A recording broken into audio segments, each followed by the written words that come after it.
Marco. Where is it? Fuck. Go back.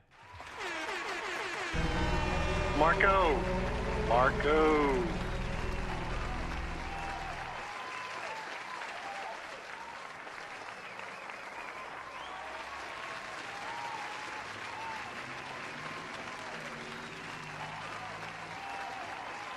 Hold on.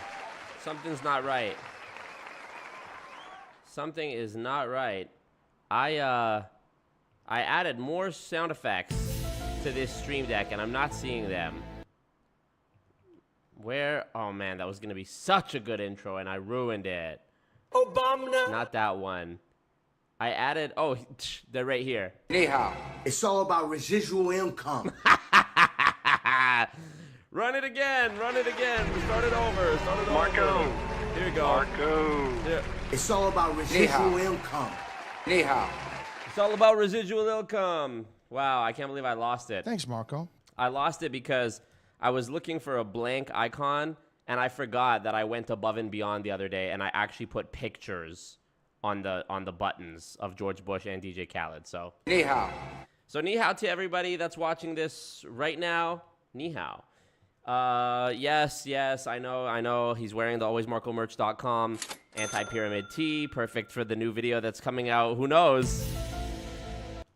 I know. He got the crispy haircut courtesy of his older cousin who he reconnected with last year at his grandma's funeral. Aww. So sweet.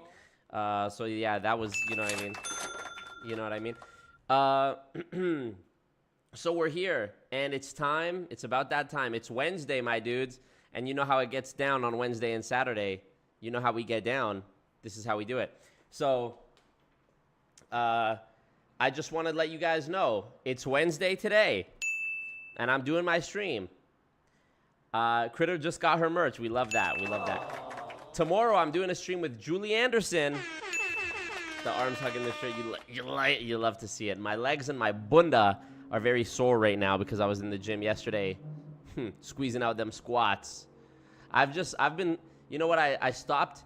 Past few times I've done leg day, I haven't even been squatting with like a bar or any weight on it. Just kettlebell squats or body weight squats and just repping it out until I fall over. Like I'm talking like 100 or more squats. And that's not including, you know, leg extension, leg curls, the prone leg curls. That's not including the one where I stand against the wall and I like put my foot like this instead of like, I'm not raising my calf, but I'm putting it like this to like flex my shins and my ankles and strengthen my knees. And that's also not including the one where I sit on a bench and I put the kettlebell on the 10-pound kettlebell over my foot, like over my shoe, and I extend my foot like that to also strengthen my shin and my knee and my ankles. And it's also not including, I'm sure there's something I'm forgetting, but you know. So that's good. And, you know, they say leg day stimulates, you know, the production of human growth hormone in the body naturally, and it is what it is. But who's counting?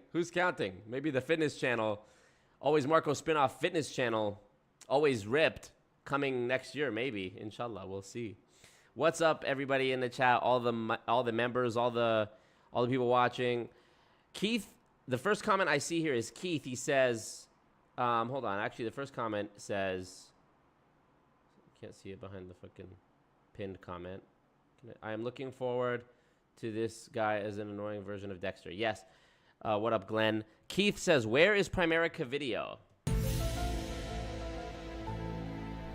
What you were about to witness. All that I will say is, I'm streaming tonight on my channel. I'm streaming tomorrow with Julie Anderson on her channel. I'm streaming on Friday with JT, Pocket Watching with JT on his channel. I'm streaming again on Saturday on my channel. And if you are on my Patreon or if you are a member on YouTube, I think you have to be on a computer to join. I don't know if it works on the phone. I don't know. But if you are on my Patreon for even the $1 a month tier, or you are on my YouTube memberships, I think the lowest one is $5 a month. If you are on either of those tiers, I don't know, because, you know, I have a big old team of people, you know, servants and stuff that work for me, and I just show up and go up. But I have heard from some people on my team who I trust, who I've known many, many years. I heard that if you are on my Patreon or my memberships and you go on there tomorrow afternoon, that there may be something for you. And I don't know what it is because they don't tell me. They keep me in the dark, you know what I mean? Because they know I'm a sucker for, you know, curiosity and whatever. So they don't tell me all these things. But I heard through the grapevine that if you go on, that if you're on my Patreon or you are a member on YouTube, something may show up tomorrow.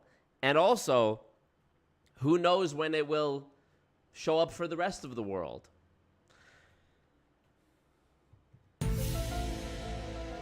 Years of earning money to buy a computer and a camera, and years of spending time watching YouTube tutorials and trial and error practicing to learn how to shoot videos and edit videos and write scripts and, gain the balls to be able to go do these hidden camera investigations. If it's not worth the $1 a month Patreon pledge, I don't know what is. But I have heard from people who I trust dearly, who I think it would reflect poorly on me if I relayed this information to you and it turned out to not be true. I trust them. What's up to all the members that are currently here? Peter Mingles, Benjamin, Danny, Glenn. What's up, Glenn? Shifter, Janet Miller, Your Vlogs. What up? I'm reading some people who also are not. I don't know why. Kilakina, Jimmy Moon, Trey Tino. What's up? Amelia. The usual suspects are here. Jared, we need some mod action in here. What's up, Jared? Dylan Honey, Wagwan. Critter says, I rewatched the Dom debate the other day. Man, it fired me up. Get fired up. Get fired. I'm not a loser. Get fired up. Ting is thumbs. Thank you, Amelia. Thank you. What up, Andrew, Damien, Marco? Time to size up the shirts, big man. Those comments get me hyped. I like those comments. Residual income. Where's the button? It's all about residual income. So true. Again. It's all about residual income. Wow. Ni hao, everybody. Ni hao. Hope you guys are well. Ni hao. Okay. DJ Khaled is like a Pokemon, just saying his own name. I seen a meme the other day that was like, what's your favorite DJ Khaled lyric? And it's just, of course, DJ Khaled. Okay. We got the ni hao. What am I missing? Nothing. Critter is wearing the Always Marco merch. We love to see it. I love when you guys post your merch in the Discord. If you're not in the Discord, I'll put the link in the description. Yeah, I love when you guys post your merch in there. It makes me feel like, damn, this cult is really growing.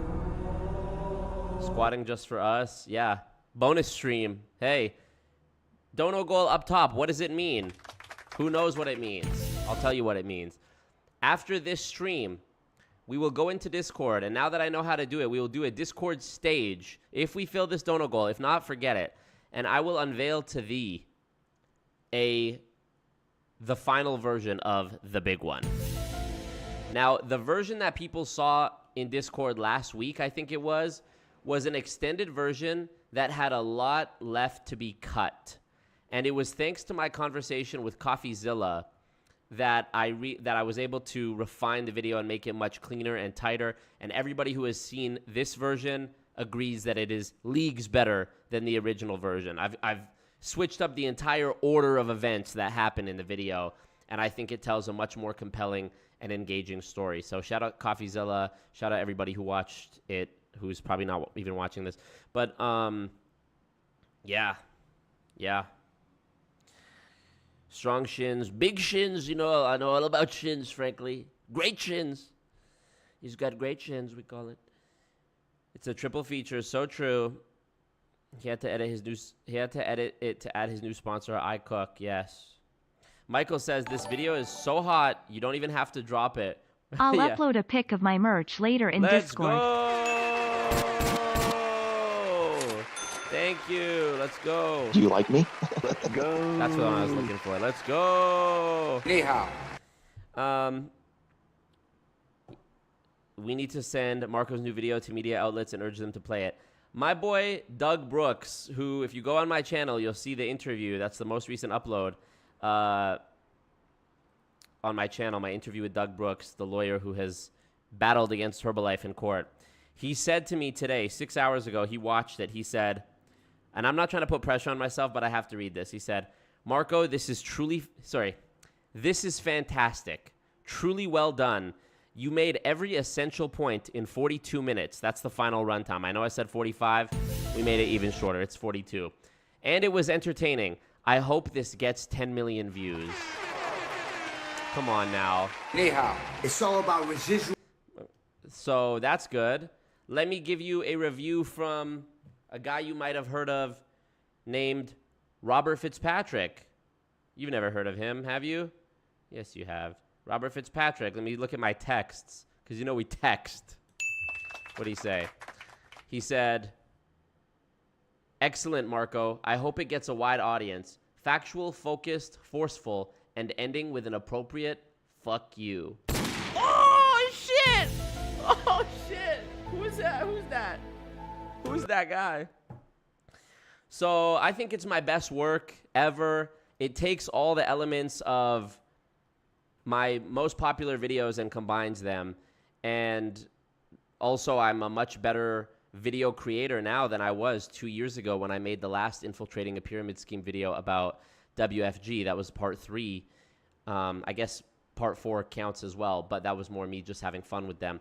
But this is a video that, you know, I've been working on for the past 6 months. When you watch the video, you'll realize, oh my God, this guy probably had to watch days worth of content to get all the clips that he used.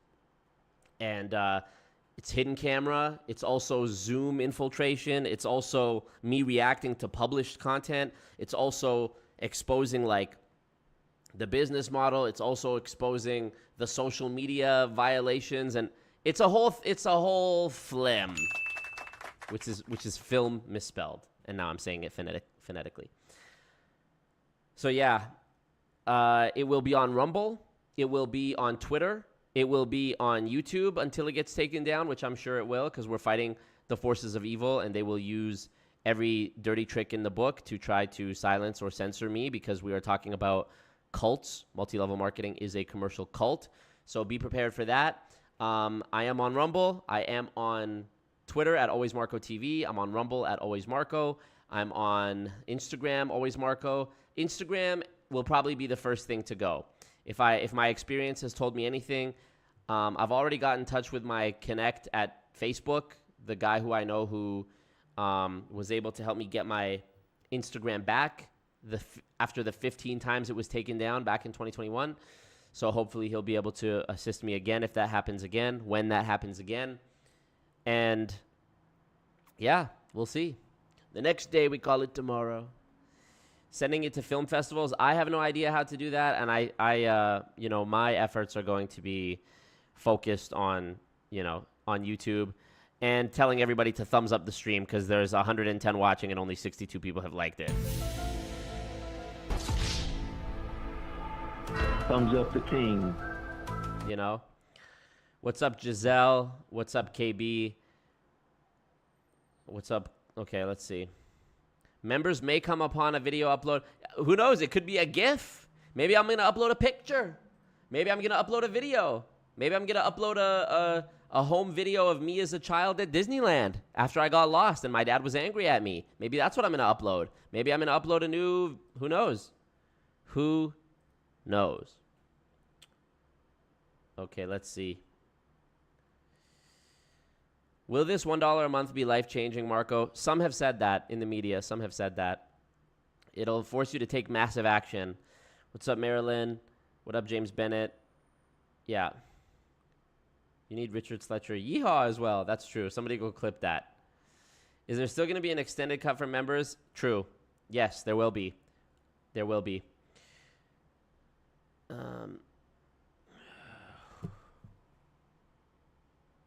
Amazing, what up? Peter Mingles says, you better not trick us and reveal the big one as being your big one. You'd love that, wouldn't you, Peter Mingles? What do you think Scott and Peter will give it out of 10? Well, I don't think I mentioned the tool scam at all in the video, so probably a 0 to a light 1 if I had to guess. Okay. If you're a creator with a large platform, consider boosting Marco right when the video drops. If we get this thing lots of views before it inevitably gets taken down, we can create a Streisand effect. So true, frankly. Look at what's going on with Barbara Streisand. That's true. And hopefully that will happen. I'm counting on my boys. I'm counting on, fingers crossed, that my boy CoffeeZilla shares it. That tweet would be very, very delectable. All right. Appreciate you, Shifter. Appreciate you. Please, guys, we need to play our role. Thank you guys for supporting. Where would you be Saturday? Where would I be Saturday? I don't know. Streaming. Tally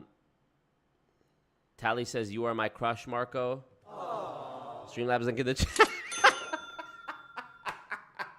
Just immediately, like, dude, by the time I'm big enough that people actually want to, like, cancel me on a mainstream level, there's going to be so many clips that they can just go take out of context to cancel me. It's going to be too easy. It's going to be too easy. He manipulated his fans to give him money when he knew they... Come on, man.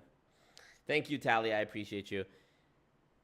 Peter Mingles says, because it might not be a mini-inch winky. It is. You know it is. All right. Just joined Patreon. Thank you, Janine, joining Patreon. Yes, yes. You're broke. You're fucking poor. Actually, you're not even broke or poor if you join the Patreon because it's so affordable. I want to thank, let me look, I'm looking. Janine and Jennifer just joined the Patreon. Thank you both. I really appreciate that. And YouTube membership you can buy in the chat or whatever. There's a button. I'm very excited for you guys to see what I've been chefing up. I really, really am. I really, really, really, really am. All right, let's get into this, right? Listen, you came here for a life-changing opportunity. All right, let's see. Thumbs up the stream. Wow, almost half of you guys haven't clicked like on the stream. That's crazy. Thumbs up the king. Crazy disloyal and disrespectful when, you know, we're supposed to be a cult. Does that mean nothing to you? We're supposed to be a actual blood cult. Some of you have been with me so long, it feels like I raised you as my own. Did the ceremony where I took a knife and sliced open my palm and went like this and dropped blood onto your forehead as you were carried by 4 other cult members laying down, did that mean nothing to y'all?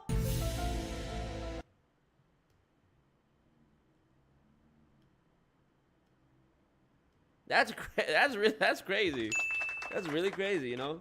Paid assassins, for real. Paid assassins. All right.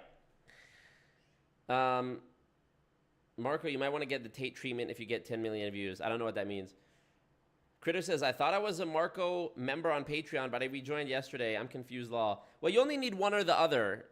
The only reason I even have the YouTube memberships is because, well, honestly, it is very convenient because, you know, you get the emojis in the chat and you get the early access to content and stuff, and your name is green in the chat, and it's like, you know, it's a little status thing. But with Patreon, I have Patreon in case something happens to my YouTube, okay? Because let's be real, YouTube has done a very good job at making sure they are in control of every aspect of a creator's channel and livelihood as possible. For example, on Patreon, when you join Patreon, it gives me your email, and I will have that email forever. If you join my Patreon, I will be able to see who, even if you cancel, I'll be able to see who used to be a patron, and it'll show me the email. So if I really wanted to create an email list, like, that data is what's valuable. YouTube, if, let's say, Critter in the chat is a member on YouTube, and then my YouTube channel mysteriously gets deleted because the paid assassins all, you know, they used bots and they got a bunch of people in their private Telegram groups to report my channel and say that it was hate speech or something, and YouTube's algorithm just responded by taking it down before a human even reviewed it, well then I would have no more memberships. If you have a YouTube integrated store, you don't just lose your videos, you lose the store. If you have YouTube memberships, you also lose the memberships.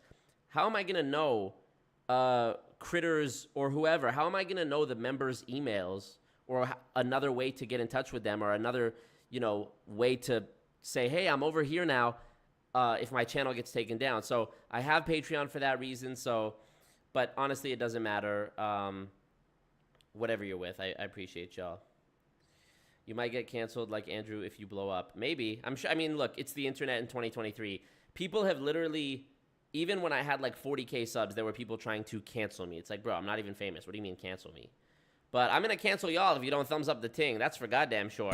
125 watching and only 80 likes.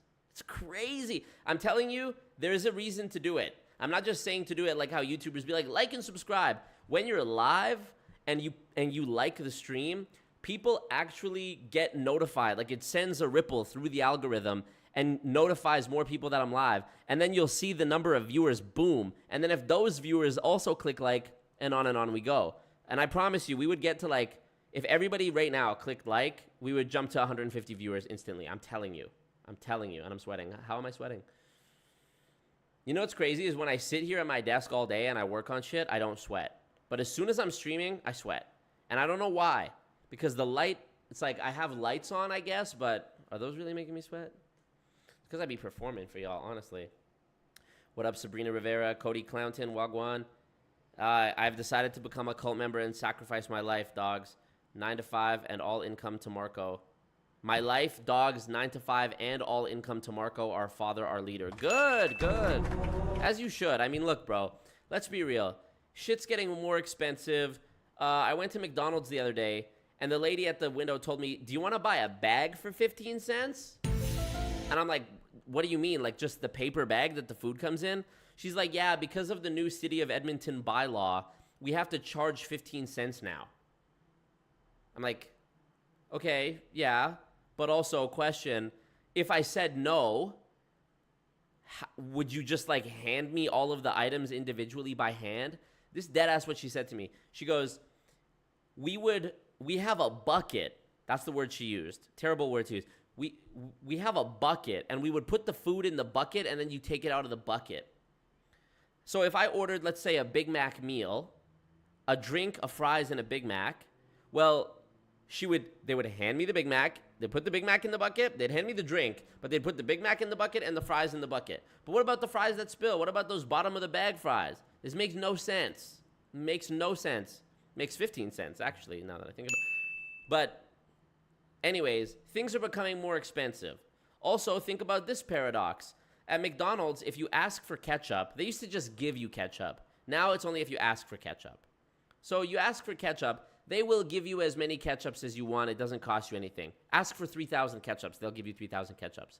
But God forbid you ask for one McChicken sauce or one barbecue sauce or one sweet and sour sauce. Sorry, that's going to be 20 cents. 20 cents? Explain to me how ketchup is free. Apparently, ketchup is just as renewable as water. I guess.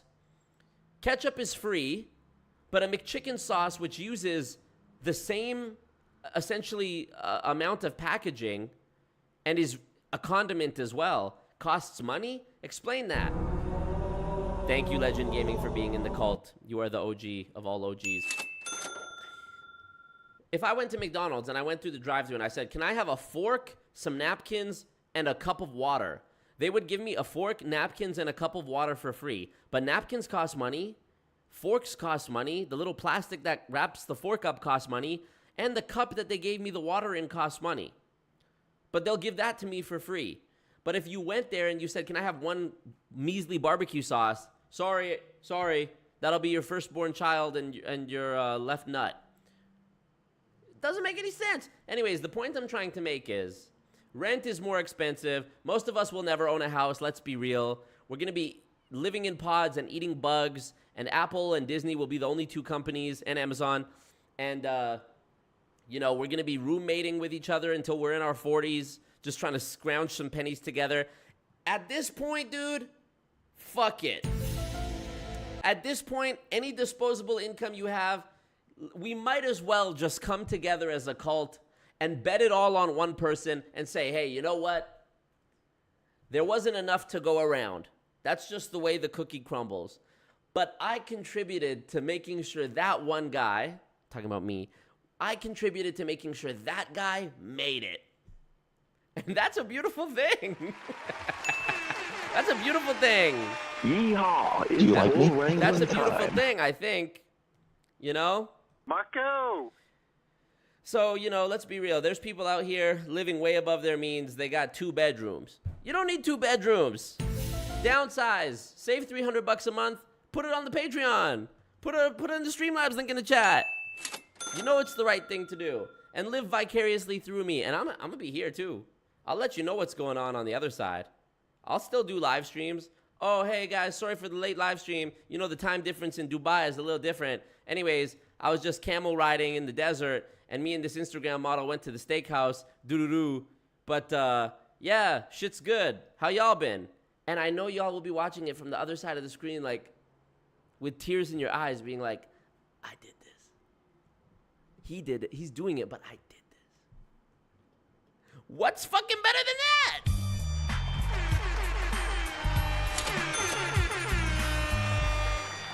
You know? This is what we can hope for, you guys. This is the way. I'm putting my neck out on the line to be the one, to be the chosen one. You know what I mean? You know? Live through me, you guys. Let's just team up. Thank you, Johnny. Legend Gaming is sleeping. I can tell that's Johnny as well. Legend system brings the ketchup, buddy. So true, Andrew. 15 cents Canadian is how much in real money? Like 1 cent. What are we, KFC? Yep. And is it only in Edmonton? I have no clue. The Blood Oath weekend, you mean? Yes, Danny, I know. Imagine we finally get millions of subs and then get canceled for a screenshot of him in the cowboy hat. Oh, easily. Wait, that was a ceremony? I thought that was a blood facial. No, Rebecca, you're in here. You're in here. KB says, I never did that. Was I not invited to the blood ceremony? We're on backlog. Like, there's a queue. Trust me. I only have so much blood, and it has to come from me, so I can only do, like, 1 of these a day. You know? Will it be canceling you or political persecution? It'll be persecution of some kind. I don't know if political or what, but... Critter says it's okay. I'll be both a patron and a member. Thank you, Critter. You're ascending to new levels of cult leadership, and we recognize that up here at in the big house. Great points, Cody. Yes. I love the meta references. Danny says, as an unpaid assassin, I'd like to agree on the email thing. Gotta have an email list. There you go. Thank you. Back to you, Marco. Thank you, Beyond. Beyond says, you might try dropping a decoy video before the big one to sniff out the attacks. Nonsense. Pish posh. Poppycock. I'm going straight for the jugular.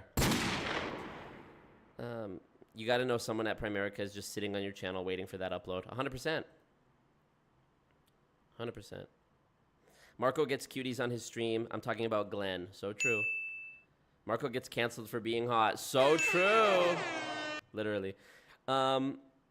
You get flagged before shutdown IG, but your content is life-saving. Thank you, Calvin. Trust me, I've woken up with 0 warnings on Instagram. I've woken up and tried to log in, and it said my account was permanently disabled. You know the anxiety I felt when I had like 15K followers and it said that my account was permanently disabled? Guess what? It's a lie. You can still get it back even if they say that.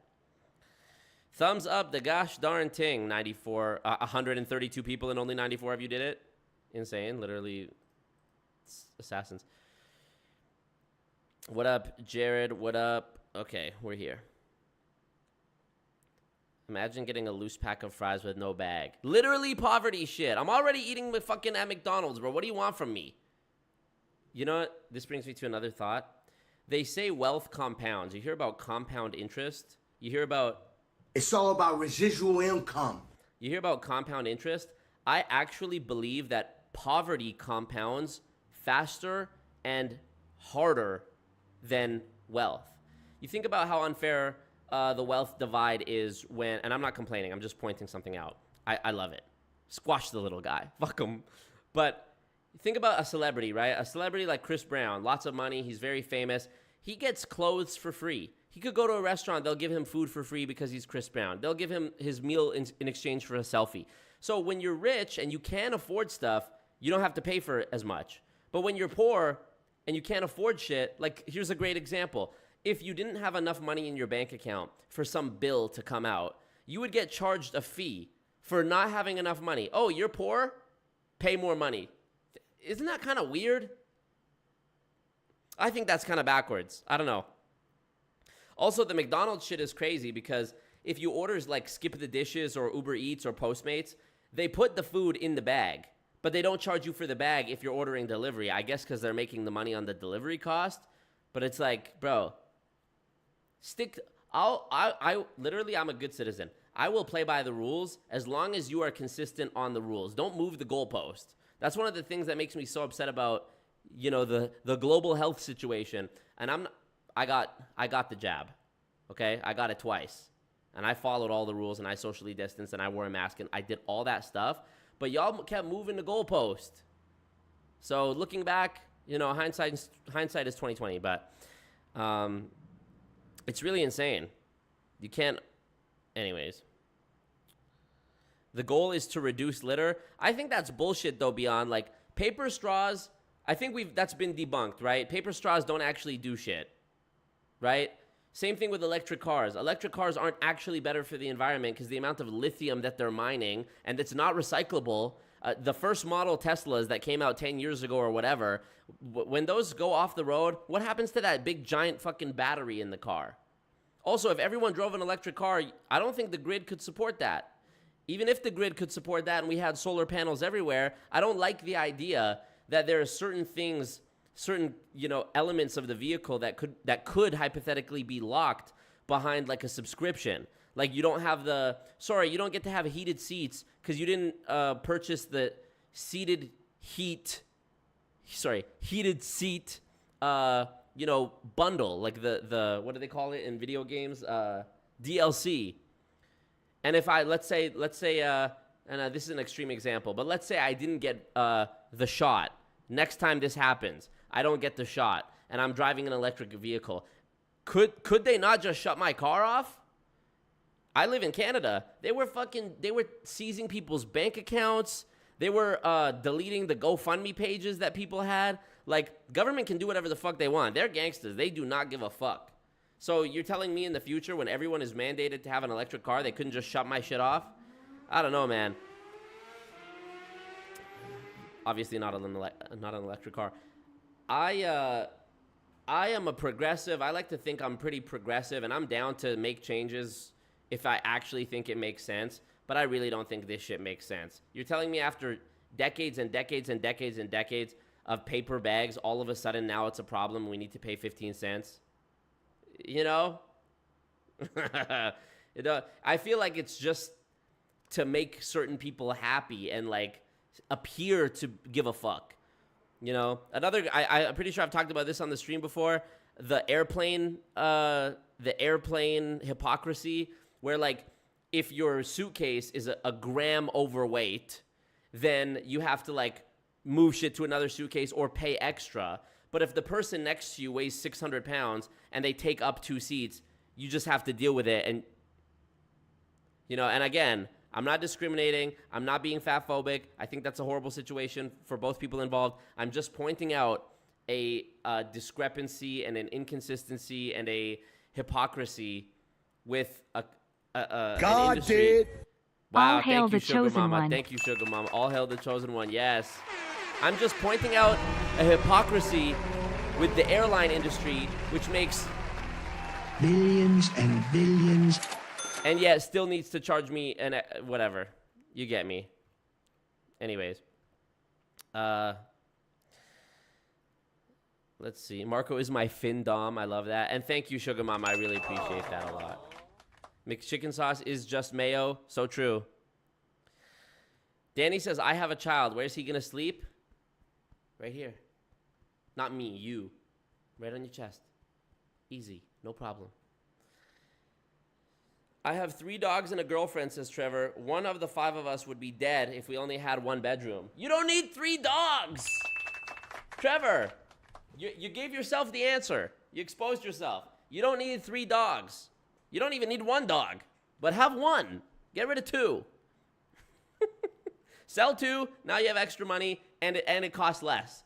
Sell 2 of the dogs. Now you have money from selling them, and you're also saving money because you have to buy less dog food. Smarter, not harder. Okay. Let's see. Sorry, little buddy, you can't sleep in your own room now. Marco needs bag. Exactly. All right.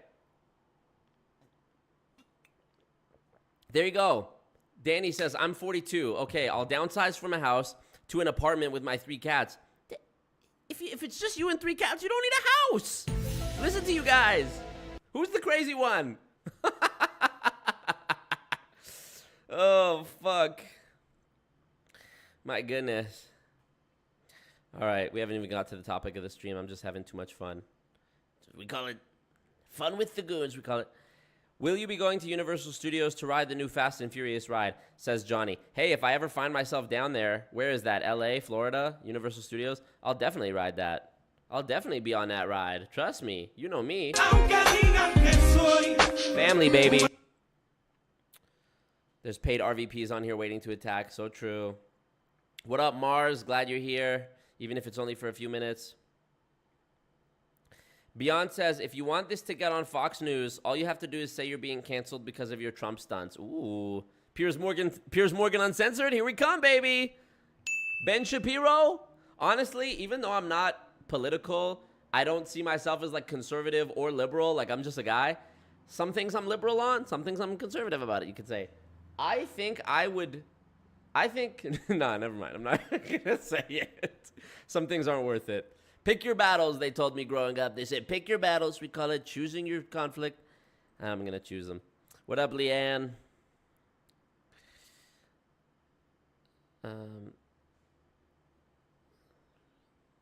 Hell yeah, the residual income drop is live. Okay, I'm reading your comments. Rebecca says, 100%, that's fully correct. It is so expensive to be poor, and the poorer you are, the more expensive it is. Bars. Capitalism, baby. I think about this all the time, Marco, says Devin. You're praised and rewarded to be rich. Isn't it crazy? And when you have over 100K in an account, everything is free, says Leanne. That's another great point. My bank be like, look, you're poor, so we're going to give you 1% cash back on your credit card, even though it's a 20% interest rate, and you're going to pay a $20 a month bank fee. But if you maintain a balance of over 50 grand in your bank account, we'll give you a 3% cashback credit card, and there will be no bank fee. I'm like, well, wouldn't I get there faster if I didn't have the fucking bank fee? You know? What up, Meek?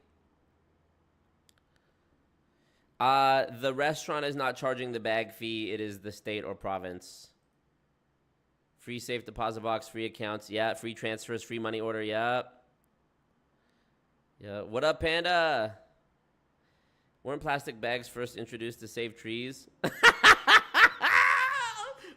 gone full circle. It's gone full circle. Are you serious? Save the trees. Get a plastic bag. Now it's save the ocean. Chop down more trees. My goodness. That's actually the greatest propaganda campaign. I could see big forestry being behind that, right? They're like, hey, we want to cut down more forests, but the environmentalists are pissed. So let's say that, you know what I mean? Let's use paper straws. Let's convince them that paper straws are better for the environment. Then they'll let us cut down more trees and they'll applaud us doing it. Insane. I think most people are good, well-intentioned, I should say. But as they say, the road to hell is paved with good intentions. And if you're one of the 150 people watching who hasn't clicked like on the stream, I do question your intentions. I got to be honest. EV batteries have been recycled for years, says Elaine. Maybe I'm wrong. Maybe I'm wrong. Maybe I am wrong. Run DLC. What up, Specs? The Run DLC. Yeah. It's just a way to pass blame to the consumer when corporations are the largest polluters. So true. So true. Who is mandating you to drive an EV? Wait a few years. Wait a few years and you'll see. They already mandated the paper straws, and they already mandated you stay inside for 2 years, almost 2 years, because of reasons. So you don't think they could mandate electric vehicles? Of course they could. Of course they could. My baby just bought plastic shopping bags on Amazon.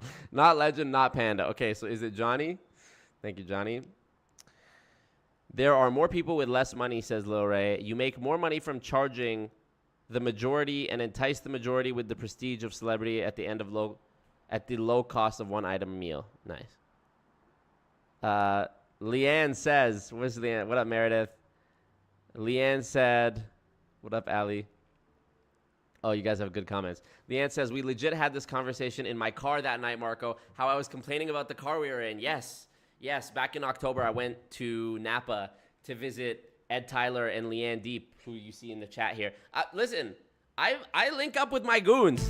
I link up with the real goons in person. I've met Panda Bear in person. I've met Jared DeRoche in person 2 or 3 times. I've met Leanne Deep in the chat. So when people come in here asking for mod wrenches, trust me, I have actually cut my hand open and bled onto the foreheads of the people who, and you know, went and kissed their baby on the forehead and touched them on the shoulder and closed my eyes and mumbled a few words. So believe me, this shit is deep. This shit is deep. GoonCon, baby. All right. Giselle's, yes, bars, barring out. Have you seen the Rick Ross video about how he's afraid of self-driving cars?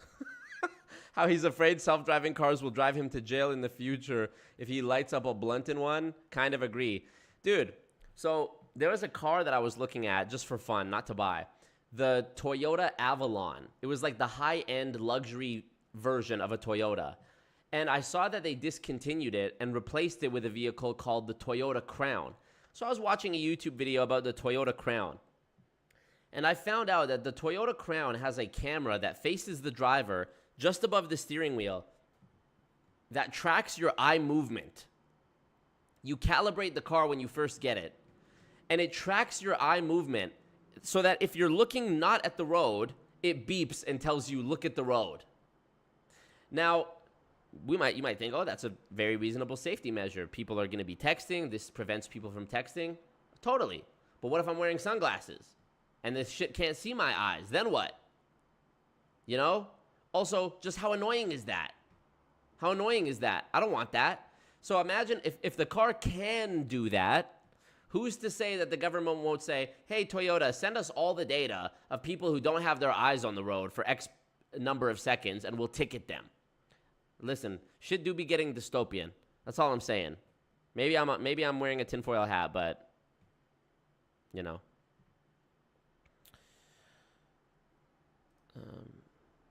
And I love capitalism, by the way. I love capitalism.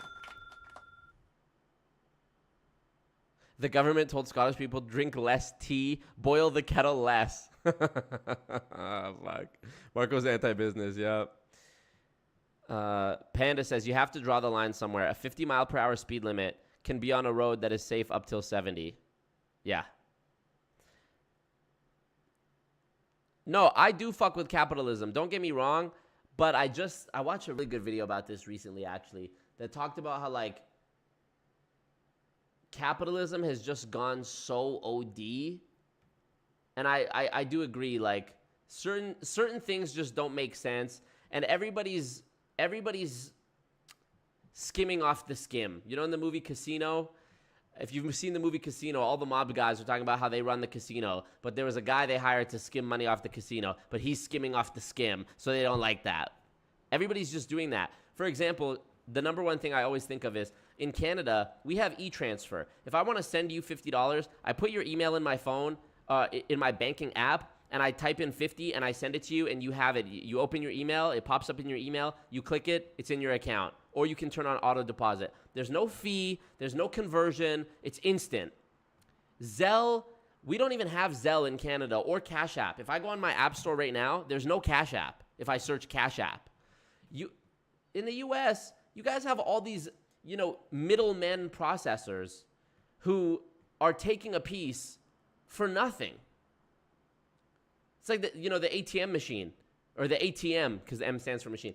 The ATM, you're paying to access your own money. And I get that you're actually paying for the convenience of having the cash right there and whatever. But also, chill. Also, chill. So.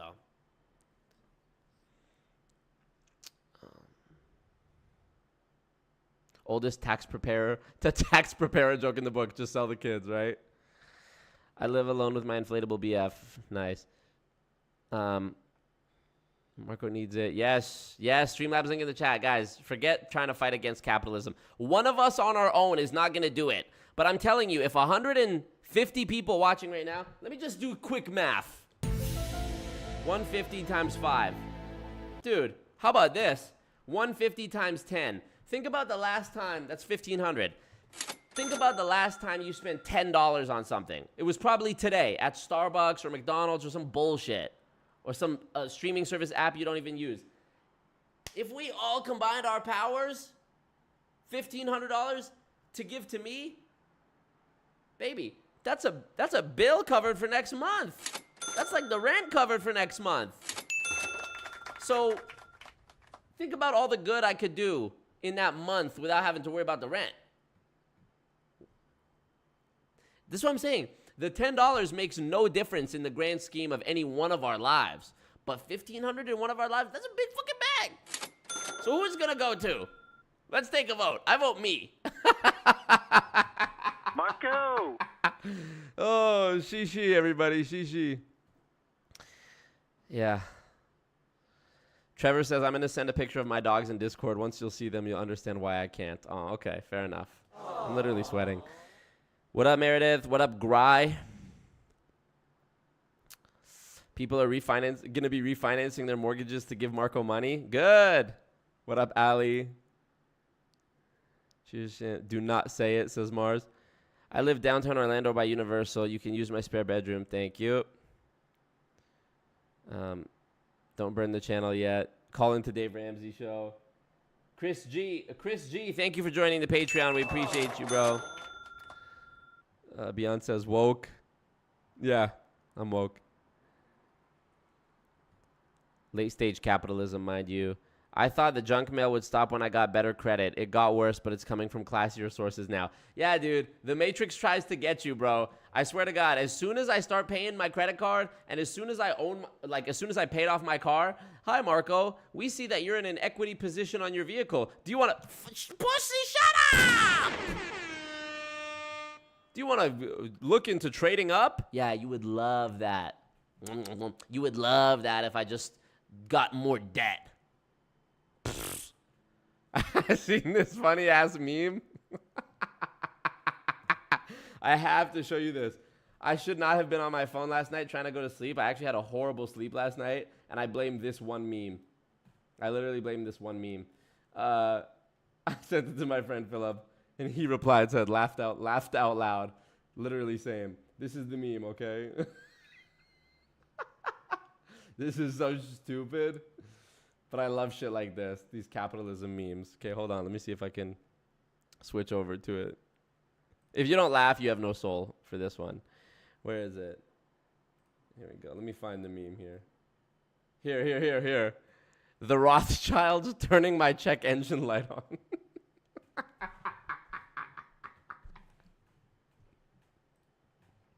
I know that's how I sound right now with talking about... the government shutting off my electric vehicle, but oh fuck! Ooh, anti-MLM content on Fox News. The News Corp, the owner of Fox, has lots of ties to MLM. Interesting. Damn. People can't afford crazy rent payment, but People can't afford crazy rent payment, but can't get approved mortgage. But can't get approved for a mortgage that would have been a lower monthly payment. Yeah. Same thing with universities and colleges. They have a monopoly on young people's debt. If you were 18 years old and you just graduated high school and you went to the bank and you said, I have this solid business plan, give me $30,000 to start the business plan, they would laugh you out of the bank. But if you went to university and you said, give me $100,000 in student debt so I can go study, liberal arts or some nonsense, journalism, they would give you that. They would give you that, no problem. They have an absolute monopoly on it. It's insane. These are the types of things that I take issue with. The idea of capitalism itself, I don't have a problem with, but there's certain things, man. There's certain things that are truly fucked. Truly fucked.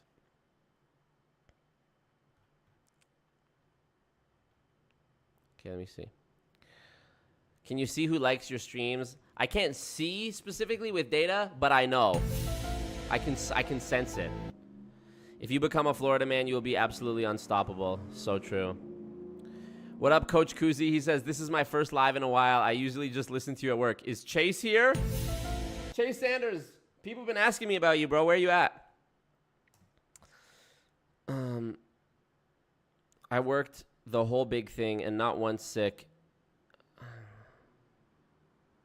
And working with the public in a busy food shop. Yeah, listen, man. I'm not a conspiracy theorist. And listen, like I said, I play the game. I'm a good little boy. I'm a good little peasant. I eat the bugs. And I'm like one of those people in the movie WALL-E. I just go with the flow.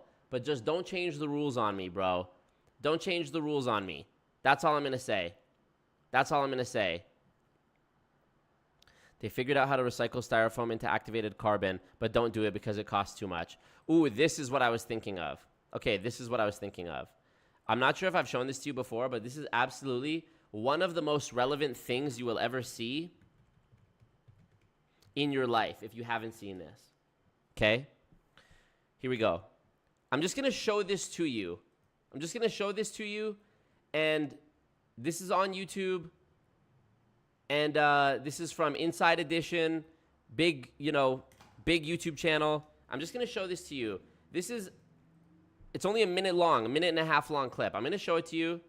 This absolutely changed my life and changed the way I think about the entire world around me, okay? Here, I'm going to show it to you. It's called This Light Bulb Has Been Shining for 116 years at a fire station. Just watch this. We really started something with our story about the alarm clock that kept on ticking for 13 years after falling behind a wall. Look, it's running. Still working. Look, since that story ran, our viewers have been sharing their own tales of household items with extraordinary long-lasting power. This is your magic light bulb? Tell me about it. Like Becky Travellini from... Wrong video. I talked it up so fucking much and it was the wrong video. What an idiot. Here we go. This is the video. This is from ABC 10. Thank you, Peter Schwimmer. Yeah, I did see the guy who showed his butthole on YouTube. That's insane. This video, it's only 2 minutes. Dude, this is uploaded. It was uploaded 2 years ago, and it has 22,000 views. The fact that this video, which is one of the most mind-blowing videos I've ever seen in my life, maybe the most mind-blowing, the fact that this only has 22K views is so suspect to me. Watch this. Behind the garage doors of the Livermore Fire Station, there's a highly visited and highly revered tourist attraction. People from all around the world come here. Inside the visitor's book, you'll find tourists from Germany, Japan, Canada, and they all came to see this, the world's oldest light bulb. It does not look that impressive. Yeah, it's not that impressive. Yes, it's just a light bulb, and yes, it's not much to look at, but... No, we do not have cult member bumper stickers, but maybe soon. To retired Deputy Fire Chief Tom Bramall, this bulb represents 120 years of firefighter history. We also don't have Venmo. I'm reading your comments while I watch this. This thing has been relentlessly on duty 24/7 all that time. Although we don't know the exact day, historical records show that the bulb was installed in 1901 so fire crews could find hoses and ladders in the dark. It was purchased by water company owner Dennis Bernal and manufactured by the Shelby Electric Company in Ohio. The manufacturer's no longer there. The buildings are no longer there. We know that the bulb was probably assembled by a team of women, but what's inside the long-lasting bulb is a bit of a mystery. One thing for sure, it was built to take abuse. On your way out the door, you could actually swat the bulb. So we swat and it would swing back and forth. So and you guys we were swatted it for good luck. Swatting for good luck? The good luck swatting stopped in 1972 when the Guinness Book of World Records declared it the oldest working light bulb. 4 years later, it was moved to Fire Station number 6 on East Avenue. A battery-packed system was installed, and the bulb was put up in a high place for safekeeping. The Livermore light bulb became the Centennial light bulb in 2001. In 2015, it burned 1 million hours. It didn't get a formal birthday in 2021 because of the pandemic, but you can still watch it glow on the light bulb's web camera 24 hours a day. This light bulb just does its job every day, no questions. Firefighters do their job 24/7. Some may say this is just an old light bulb, but to the city of Livermore and to its firefighters, the bulb is a beacon of light. Okay, you guys get the idea. Why is this relevant? By the way, Tritino says, Marco, I promise I won't try and hit it when I meet you. Thank you. This light bulb, how has it been burning for 120 years after it was installed and it's been running continuously? I'll tell you how. And you can actually search this yourself. I'm not one of those QAnon people that's like, do your own research, but they don't actually mean it. You can find this out. This is actual factual history, okay? They figured out, by they, I mean the electric companies that manufactured light bulbs over 100 years ago. They developed a filament that could burn consistently without ever running out, virtually forever it could run. And they realized that if light bulbs never expire, they're going to go out of business because then nobody will ever buy light bulbs. So all of the major light bulb manufacturers got together and formed a cartel. That's the word that is used in the informative piece about this. And they all agreed that not one of them would manufacture a light bulb that burned beyond X amount of lumen hours. That way, they would never have to worry about any one of them going out of business. So they have halogen bulbs and LED bulbs and different types of bulbs, incandescent bulbs, different shapes, different colors, whatever. But it is why today, in 2023, you will still need to buy new light bulbs. A new light bulb in your house will go out. Even though it's been more than 100 years since the never-ending light bulb, never-expiring light bulb was invented. Think about that. There's actually a very old movie. I'm sure you guys will be very impressed by my wisdom and my worldly, information that I possess in my mind. There's an old movie called The Man in the White Suit. I'm going to share this with you. It's a comedy and a satire, but really it's really deep and really dystopian. Actors Alec Guinness, he was in Star Wars. Michael Gough, he played Alfred in the original Batman quadrilogy. The Man in the White Suit is basically, I'll summarize it for you. This movie came out when? Does it say 1951? Okay, like 80 years ago.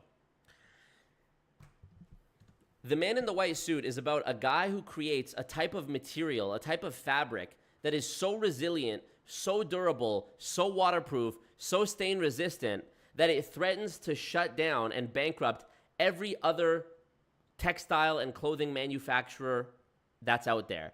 So what did the other, spoiler alert for the movie in case you were planning on watching it, came out in 1951. All of the other leaders, owners of the different fabric companies team up and they kill him.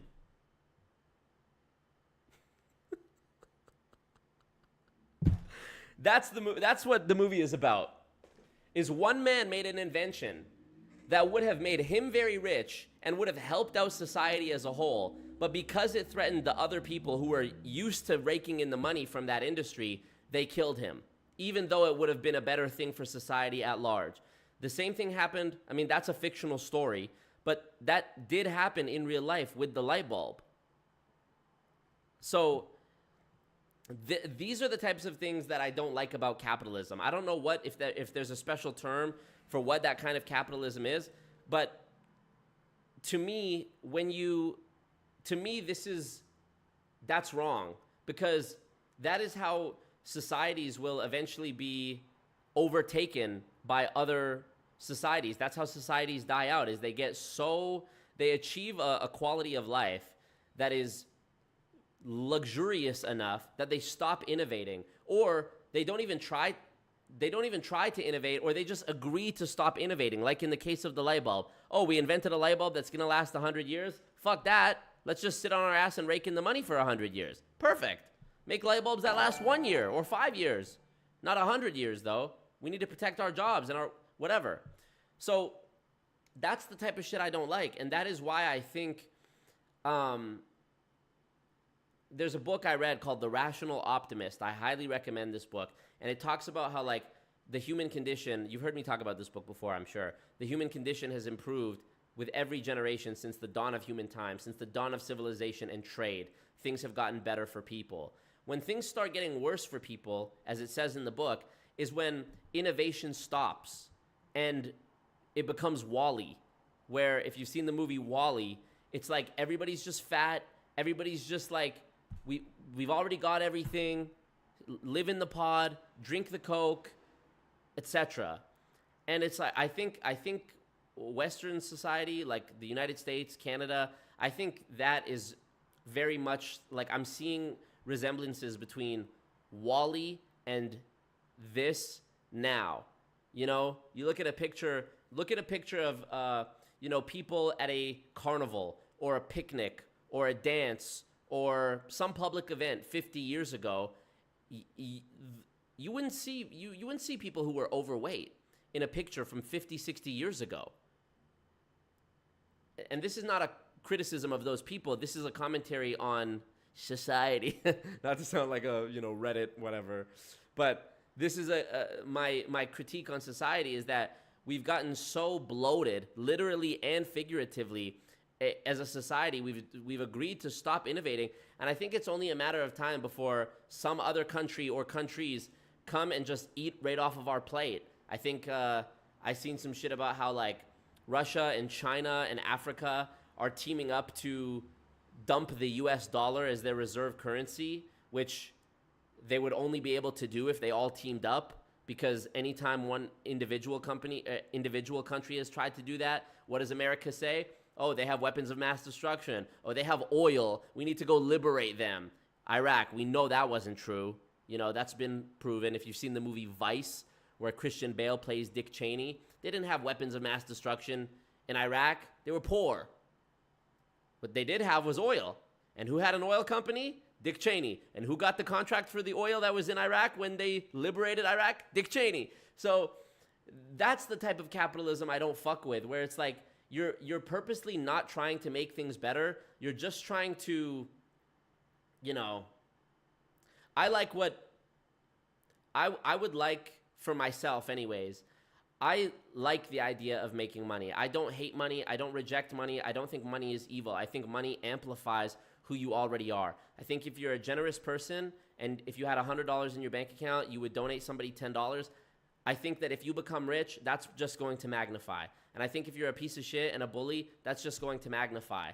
And I love the idea of making money if me making more money translates and correlates directly to how many people I'm helping or how many people I'm entertaining or how many, you know what I mean? Like, there should be some correlation between the money I make and the positive impact I'm having on the world.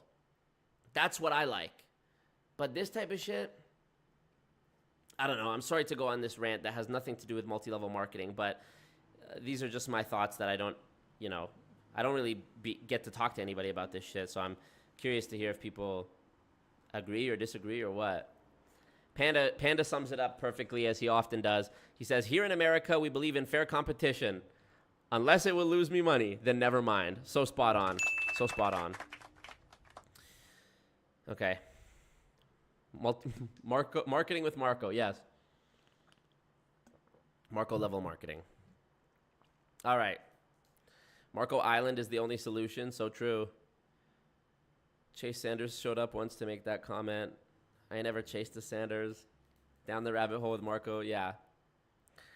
Manufactured obsolescence. Thank you, Danny. That's the term for it. And it's true. It is not planned obsolescence. Yes, thank you. Same with the iPhone. Bro, my phone, I have an iPhone 10, okay? I'm like 5 phones behind. I've had this since like 2018. They only recently, and by the way, I've scarcely ever dropped this thing. It's always had a case. It's mint condition, no damage, nothing. I've not downloaded any sus shit on it. How come now when the new phones are coming out or about to come out, I'm 5 generations of phones behind, all of a sudden this one starts crashing out of nowhere? Or all of a sudden it just shuts off? Or all of a sudden I open the camera but the screen is black and I have to restart my phone? It's like little shit like that. I know they're doing it. I know they're purposely doing it. You know? Just search light bulb cartel. It's a case of planned obsolescence. It is not a It is not a conspiracy theory. What up, Briar? What's poppin'? Imagine where we could be if businesses were essentially forced to make bad products that don't last on purpose. You know, that's why they say they don't make them like they used to. I'm reading your guys' comments. Tofu dreg buildings in China. Oh, I'm scared. Obscurity by design. Marco's too halal. Same with food, says Danny. We make so much food on this planet, no one should ever go hungry, but the business structure makes it so we must throw it away. Yeah. Yeah, so true. Imagine buying a car and never having to buy a car again. Or even having the right to fix your own car, right to repair. Louis Rossman, if you're familiar with his YouTube channel, huge advocate for right to repair. And I definitely support right to repair, you know? Apple or Tesla or John Deere or whoever should not be able to put a wall in between you. Like, if I've purchased this, I should be able to own it and open it up and fix it and do whatever I want to it without having to be at the mercy of the Apple repair ecosystem that tells me it's going to be $400 to repair your phone screen for a crack in it. You might as well just buy a new one, you know?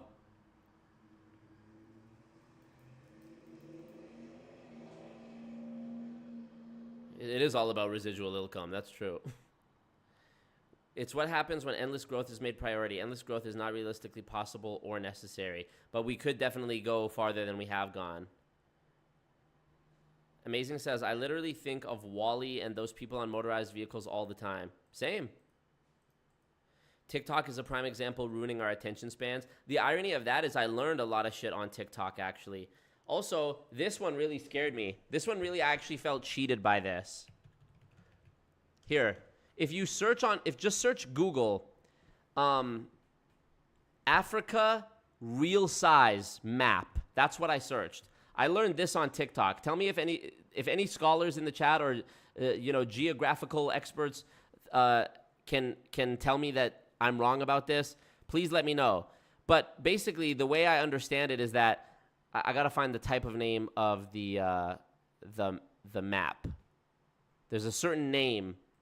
There's a certain name of the type of map. But basically, since the Earth is round, the explanation I understood is that if you were to take like a globe, like a balloon of a globe, we've all seen those like beach balls of a globe, and you were to cut it open and try to lay it perfectly flat, you couldn't because it's a circle. So there's going to be stretching and shrinking on certain parts to try to make it conform into a perfectly flat rectangular world map like you've seen at school.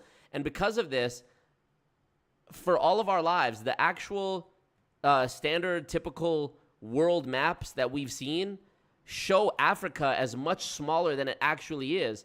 And of course, there's probably some deeper, racist, colonialist reasoning behind this to make Africa seem more primitive and less powerful than it actually is. The Mercator map. This is what it's called. The Mercator map projection. Okay, so let me just search this. Mercator map versus real, for example. Okay, this explains it. In a Mercator projection map, Africa and Greenland have the same size. In reality, Africa is about 14 times bigger than Greenland. Similarly, Canada, Russia, and North America, primarily white, appear larger than they actually are. Hence, the Mercator projection map wasn't an accurate true size map. So if you click this one, what is the most accurate map of the world? The orthograph. Let's look at the orthograph. This is so down the rabbit hole. So this is one where you can see it's more spread out to try and maintain the round shape of a globe more concretely.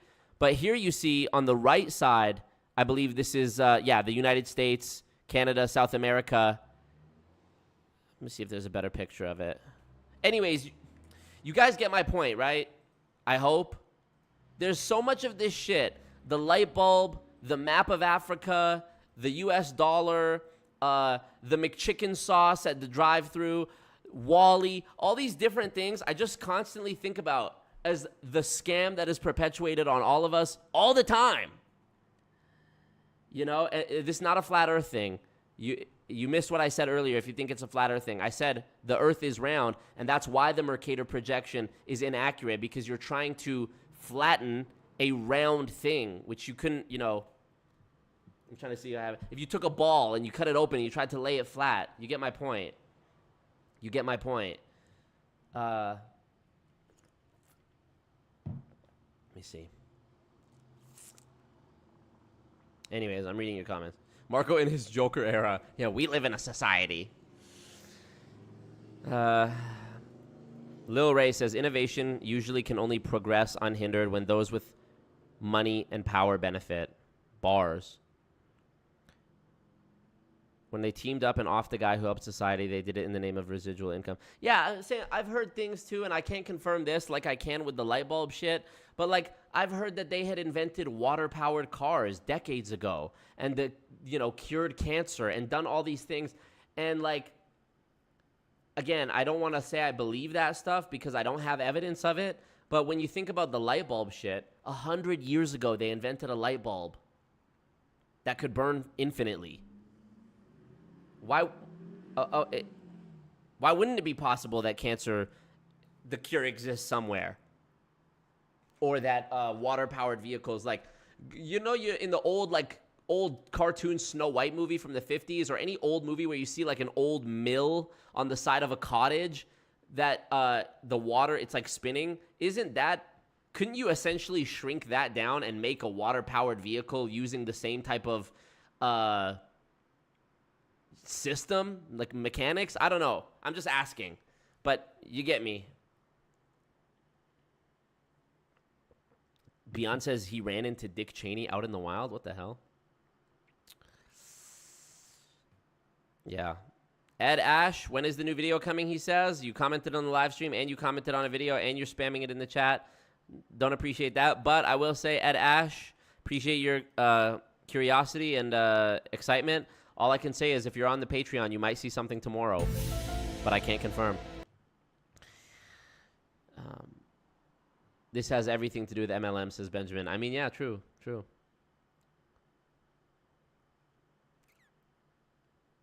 Appreciate you, Shifter. I appreciate you, Critter. Eat the Rich, says Hannah C. I don't agree with Eat the Rich, but if you don't pay 15 cents, they will be served to you in a bucket. That just seems so dystopian to me.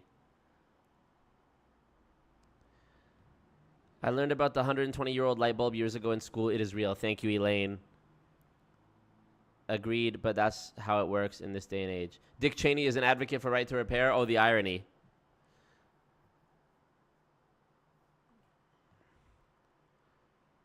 The John Deere tractors that no longer permit right to repair, it's insane. Yeah, for those of you who don't know, John Deere, the company that makes like farm equipment and tractors and shit, they have digital like software that only one of their approved licensed technicians can override. Otherwise, your tractor might not work. Like if you try to tamper, if you're a farmer and you try to tamper with your own tractor, mind you, consider how fucked this is, because if you're a farmer, like shit is time sensitive. Like you can't afford literally to put your tractor on like a truck, like a flatbed truck, and ship it to the nearest town and have it repaired and bring it back. Like you've missed a whole day of work. And it's going to be very expensive. You need to be able to get in there and fix it yourself. But because John Deere has like all these little, you know, electronical elements like sensors and shit, that they can literally just firewall stop you from doing it. It's so fucked. It's so fucked. You know? And you know what? I try to be level-headed about these things and see it from both points of view, because I actually don't think a $2,000 phone, I mean, this one is not, but let's say the newest phone, when it comes out, it's always, what, $2,000, right? I actually don't think $2,000 for a phone is a ridiculous price, and I'll tell you why. If I was to take the amount of hours I'm going to use this phone over the course of however long I have it, let's say 3 years, right? Let's say I've had this one for 5, but let's say the next phone I buy, I have it for 3 years for whatever reason. If I spent $2,000 on it and I used it for X amount of hours every day for 3 years, it was worth it. But I can't fuck with them. Petition to make a car powered by LFR episodes. Save the turtles. So true, yeah. Let's go. Thank you, Devin Kelly. We're almost there at the goal. But making it so that you don't really own it or that there's this planned obsolescence, I don't fuck with that. Beyond says, there's a push in the US to require companies to open source software for legacy products.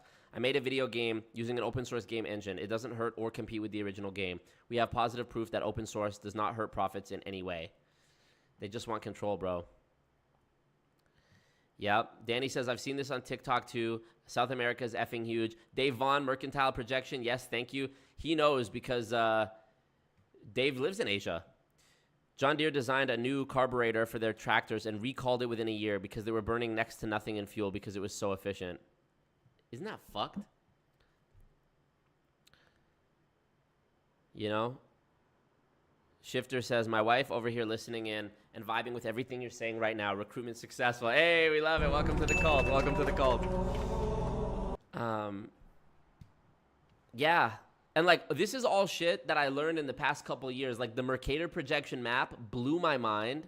The, you know, the US dollar shit. I didn't know that every other country that was, like, in the UN had their currency backed by the US dollar.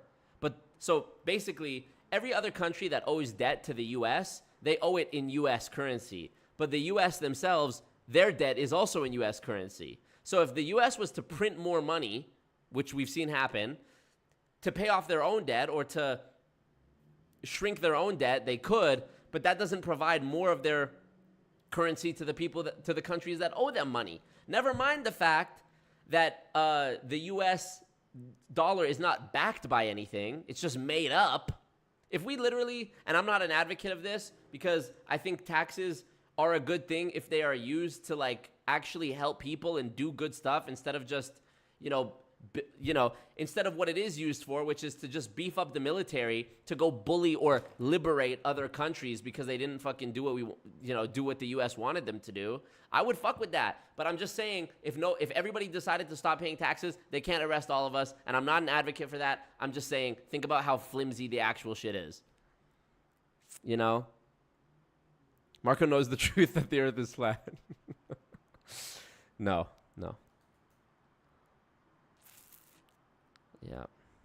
The ice wall. No, come on, guys. Don't make it seem like I'm beyond this is Scientology. Once we get high enough up the ladder, I'll mention the earth being flat and the reptiles. No, you guys. It's not like that. What up, B? Oh, man.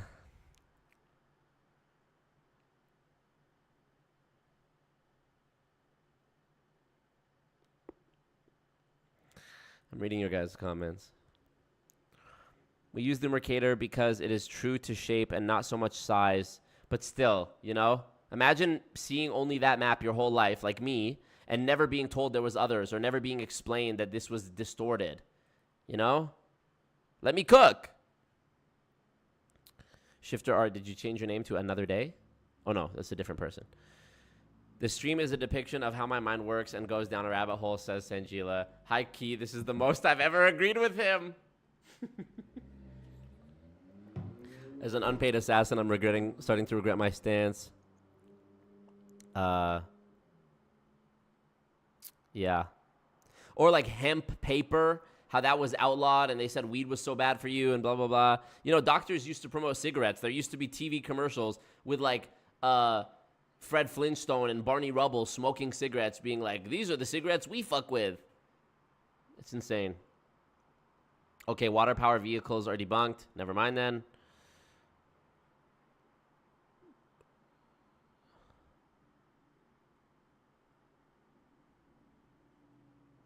Patreon, or if you're a member on the YouTube channel here.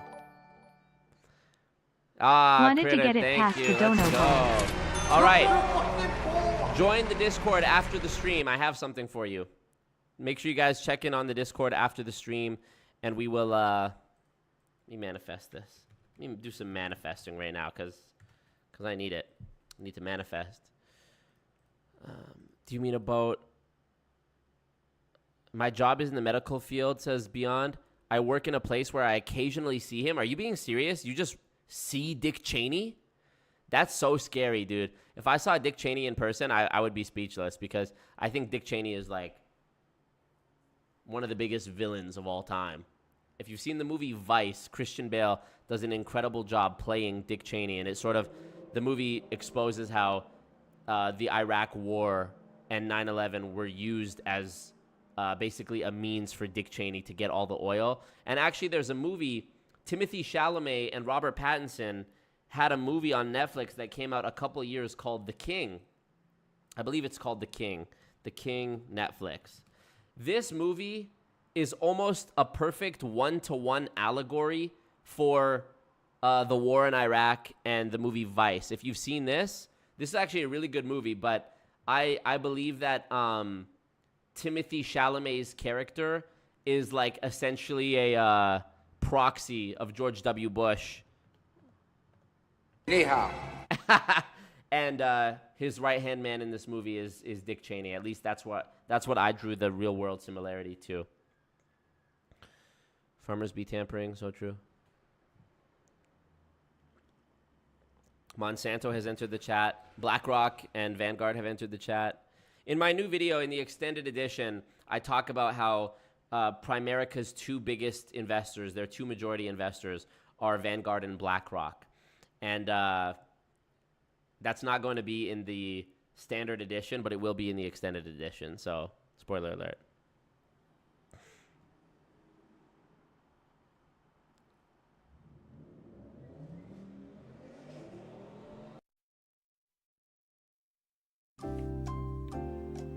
Subscription software, yeah. I'm reading your guys' comments because you guys, this is interesting to me, and you guys are saying interesting stuff. And thumbs upping the stream, which we love to see. Thumbs up the king. All right.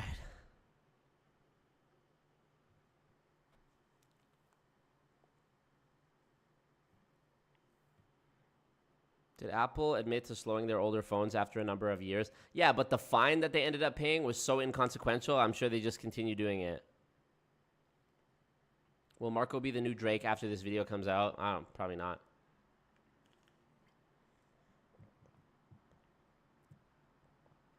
What up, David? What's poppin'? You missed me going down the rabbit hole of capitalism, and Xenu is coming for Marco.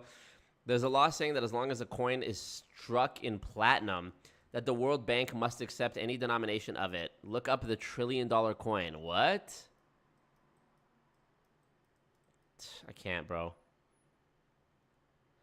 Jay says, what the hell are our U.S. taxes paying for now? Military. We could have healthcare, higher education, repair our crumbling infrastructure, social safety net. Nah, gotta buy new jets.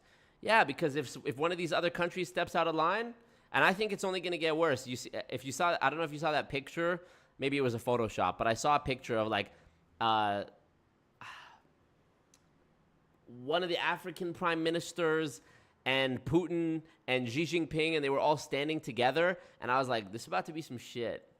This is about to be some World War III shit, where all these countries go, hey, USA, we're not rocking with the US dollar. Fuck you. What's it gonna be? And I really hope, you know, the US has already done a pretty good job convincing us China is evil, which, don't get me wrong, there's good criticisms there with their communist system. Don't get me wrong. And their internment camps. Now we're on to Russia. The U.S. has done a pretty good job of convincing us that Russia is bad. And don't get me wrong, there's valid criticisms there. But I think in the future, maybe we'll start to see things through a new lens. Just like when 9/11 first happened, it's the terrorists, it's Osama bin Laden, get him, get him, get him. Now we look back, was there actually weapons of mass destruction? No. Was this about oil? Yes. People have come out and said it.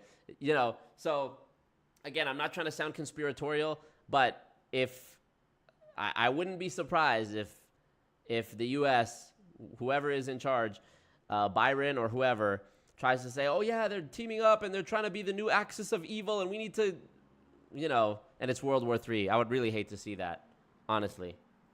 That would suck. That would suck. Also, I was going to say some shit about Joe Biden, but nah, not today. Not today. Not today.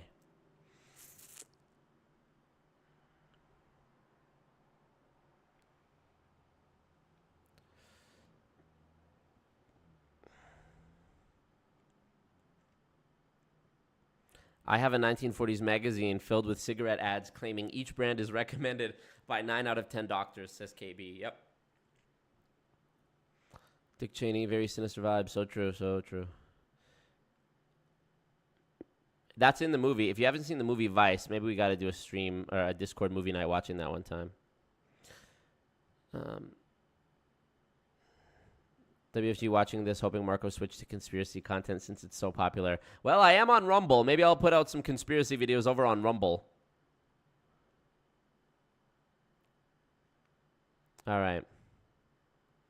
Jet fuel can't melt pyramid schemes. Nice.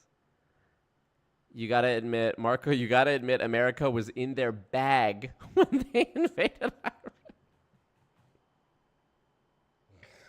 Fuck. Vice is a movie starring Christian Bale where he plays Dick Cheney. I'm surprised this movie is so slept on.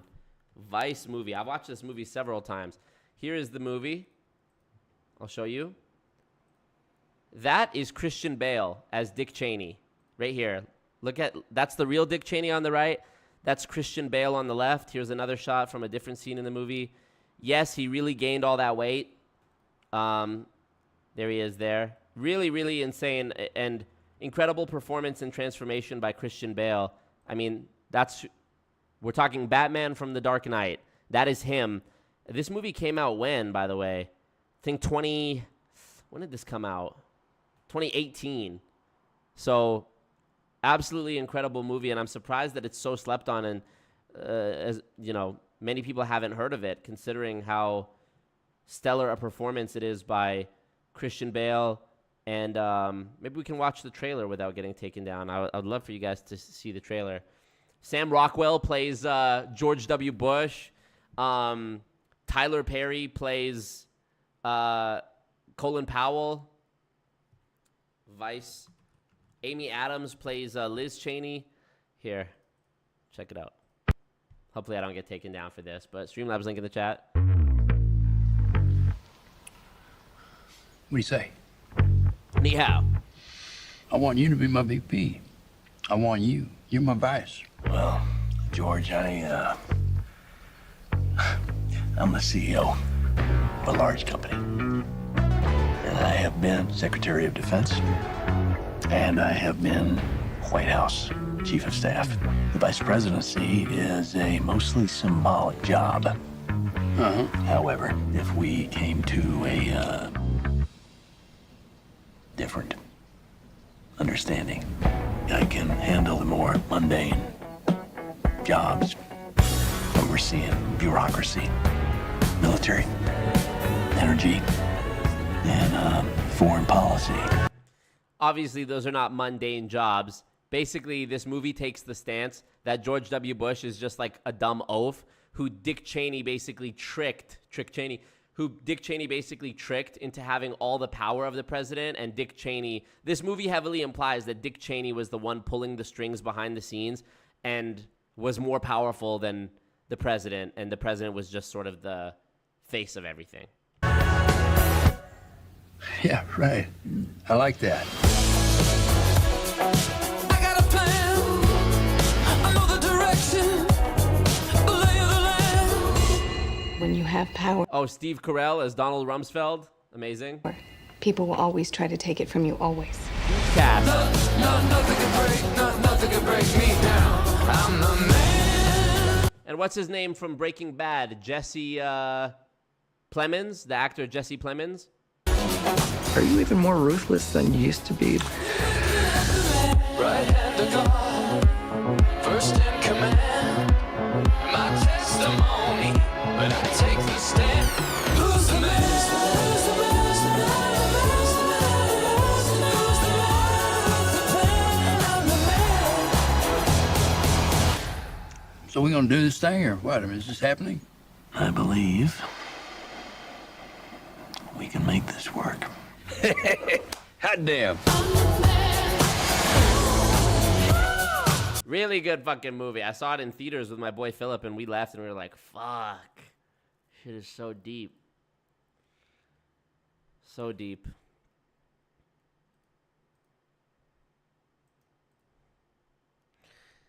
How long have I been doing this? An hour and a half? Dude, I should just let this be the stream. Me talking about this. I'll save the Frazer Brookes shit till the next stream because there's a lot of content for him. I got to start the stream with that next time. What do you think? No, I'll keep going. All right. Here we go. Thumbs up the ting. We're going to check out... Oh, here, let me record this. All right, today we're going to check out Frazer Brookes, the network marketing ninja, as he calls himself. Starting with this video called Network Marketing Recruiting, How to Recruit 10 People in 10 Days. This should be good. Hey, in this video, I want to share with you how you can recruit 10 people into your network marketing business in just 10 days. So loud. No. So annoying. All the time. Hey, Frazer, I want to be able to go big. I want to be able to recruit a large number of people in a short space of time. How do I do it? How do I do it? How do I do it? So I'm super excited to be able to share with you not just the theory, but also like some numbers and data behind what you actually need to do in terms of the activity to get the results. And that's a great place to start. A lot of people, they have the goal mindset. And I know the title of this video is the whole like how to recruit 10 people into 10 days. And that's why you're here to watch this. But the goal is then to recruit 10 people in 10 days. But instead of having the goal mindset and getting disappointed when and if it doesn't happen, instead you need to create the growth mindset. The growth mindset is the one where you focus on the activity to get better, the activity to progress. Because here's what I want to let you know. You are not in control of the results that you get, but you are in full control of the activity that you take. And if you've ever been around any of my other trainings, you will know that I say time and time again, activity multiplied by skills equals results. So focus on the beginning part of the equation, growing your activity and growing your skills, and the results will come. But this is regular speed, by the way, y'all. Asking me if it's sped up. This is regular speed. Most people focus on the results before the activity and skill, and they're like, it doesn't work for them. So here we go. I want to share with you that the first things you need to really pay attention to is there are 3 steps. All right? Number 1, number 2, number 3. That's how you write number 1, 2, and 3, Frazer. Well done. All right. So I recently did a 10-day challenge, hence why we're doing this video. And basically what we did, there was 1,500 people who started the challenge. It's called Dash for Cash, 10-day challenge to help you get more leads, more customers, more sales, more social media reach and following and engagement and all that fun stuff. But every single day, once they did their activity, which I shared them what they had to do, they then actually, network marketers all over the world had to fill in a very, very, very simple form. And the reason for that is we got all the data. And in fact, let me kind of read off the numbers. In 10 days, that we generated 129,443 leads. There was 3,500 customers and 827 distributors joined. So I want to break this down for you because I want to show you the exact numbers of how to be able to recruit 10 people in 10 days. So step number 1 is you need to find... LOL, the sign behind him here. Failure is a bruise, not a tattoo. That is bars, honestly. Step number 2 is you need to connect. And step number 3 is you need to introduce. Well, all he said so far, he's talking about how successful the data collection from his survey was. But didn't he just say that the data collection that they did was from people who are network marketers? So him saying they had 135,000 new leads, that's basically just him saying there was 135,000 other scammers who now I have their information and I can sell them more courses and shit. Right? So you need to find someone on social media, you then need to connect with them, and then you need to introduce them to your product, service, or opportunity.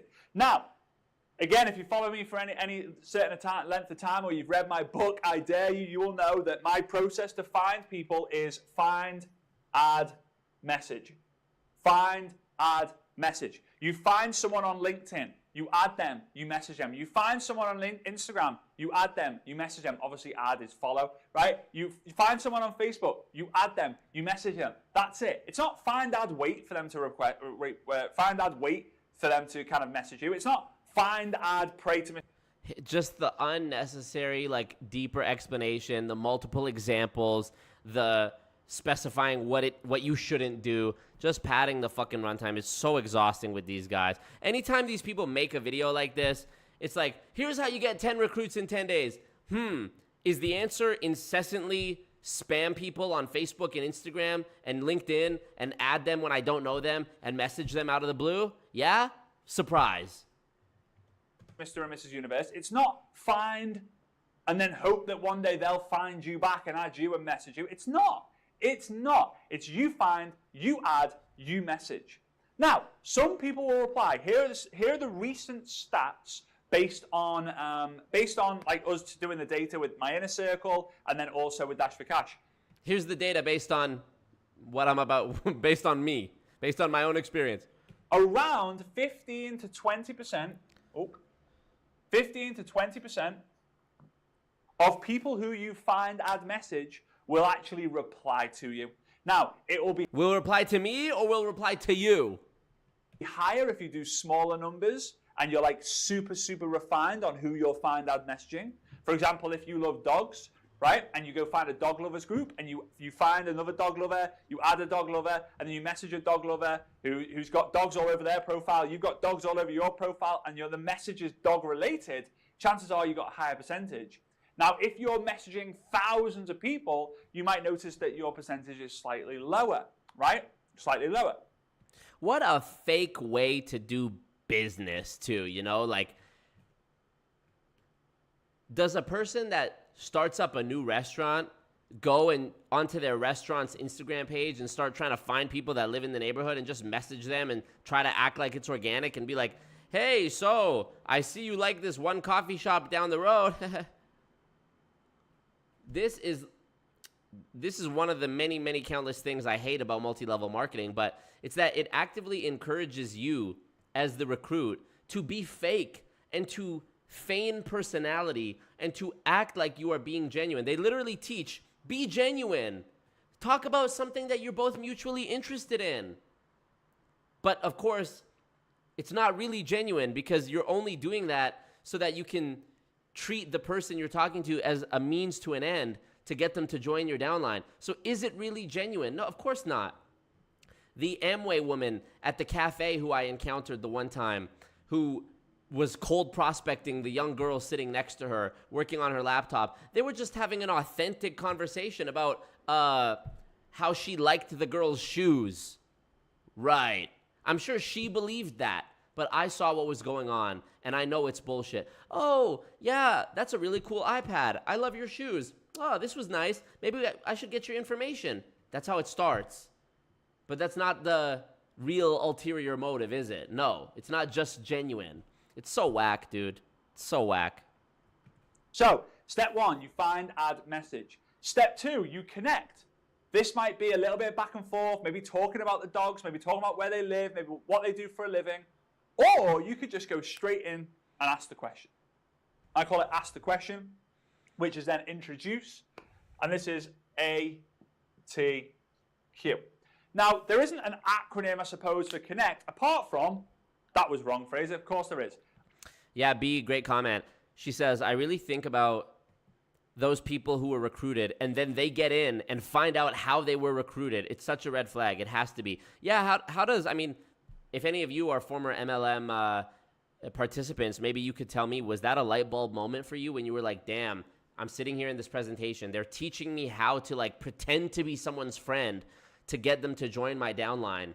That's exactly what happened to me. Like, if that happened to me, I'd be like, okay, well, I'm fucking out then. This was bullshit. Insane.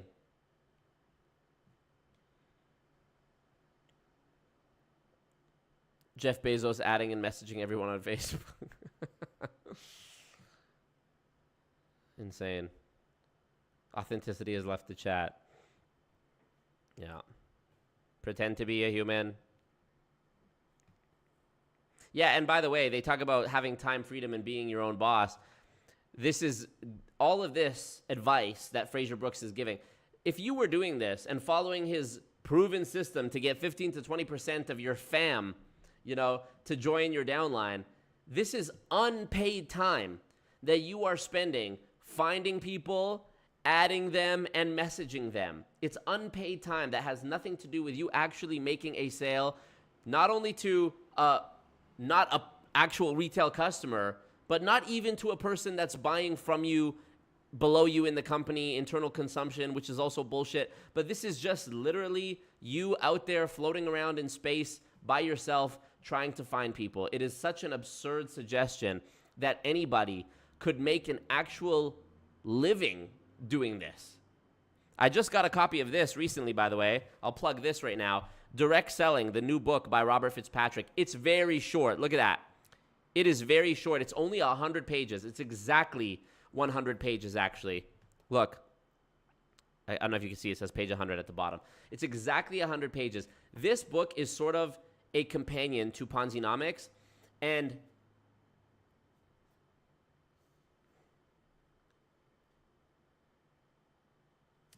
here we go. It starts with this. Author's note. It is a historical fact that in the direct selling described in this fable and in the bygone era in which it took place, that's a key point, bygone era, it doesn't exist, few women were employed. Today, most solicitations are directed at women, and women comprise the majority in direct selling.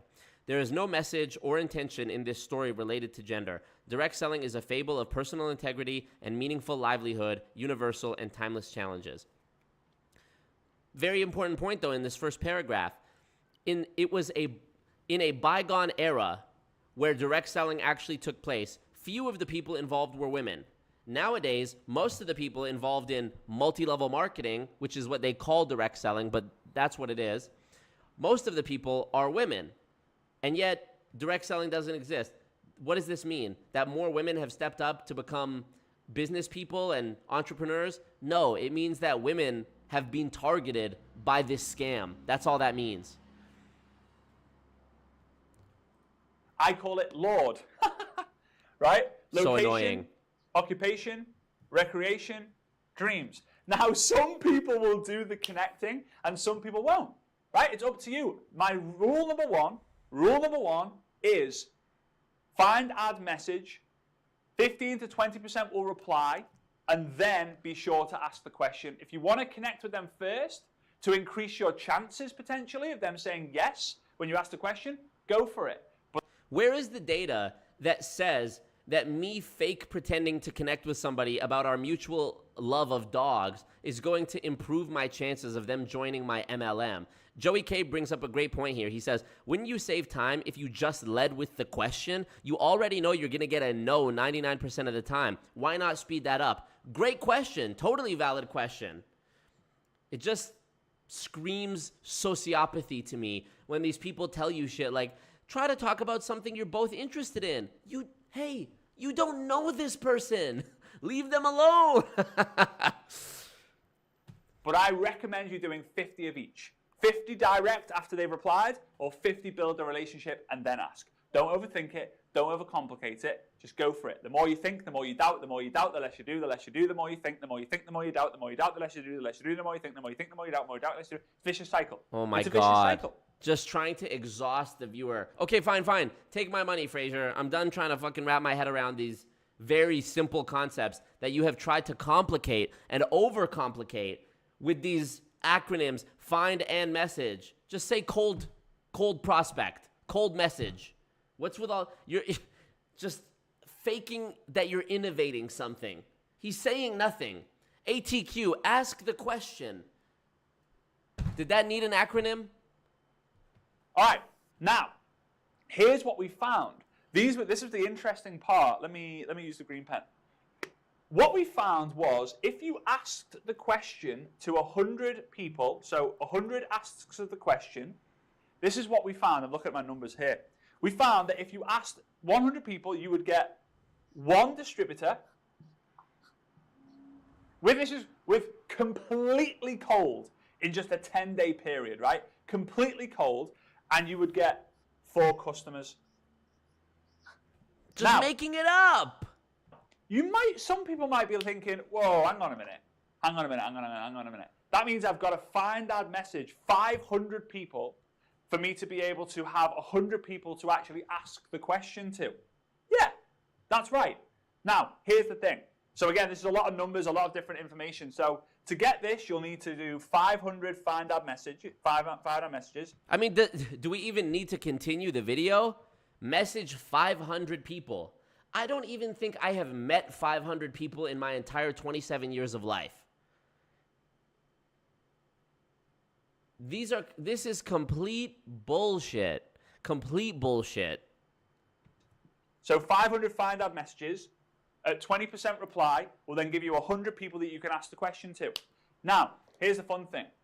Throughout the process, I get people to do blitz calls where I put the timer on for 10 minutes and I say, right, I want you to go and spend 10 minutes find ad messaging people. And I want, every time you find someone, add them, message them, I want you to give a little score, 1. And then you do another one, 2. You do another one, 3. And at the end of the 10 minutes, I want you to let me know how many people you did in 10 minutes. So people do it, and some people reply back, you know, pretty much everyone replies back. And my team, they make a note of all the numbers.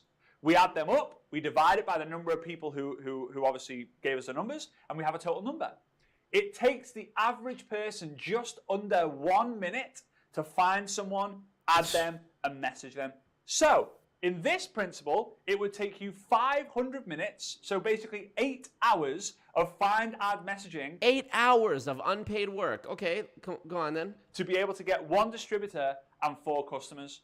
Now, you might be thinking like, hang on, that's a lot of people. That's a lot of people. So this is what I want you to know. I want you to know that this... I want you to know that I'm completely pulling all of this out of my ass. Data is based on some people leading with the business, some people leading with the products.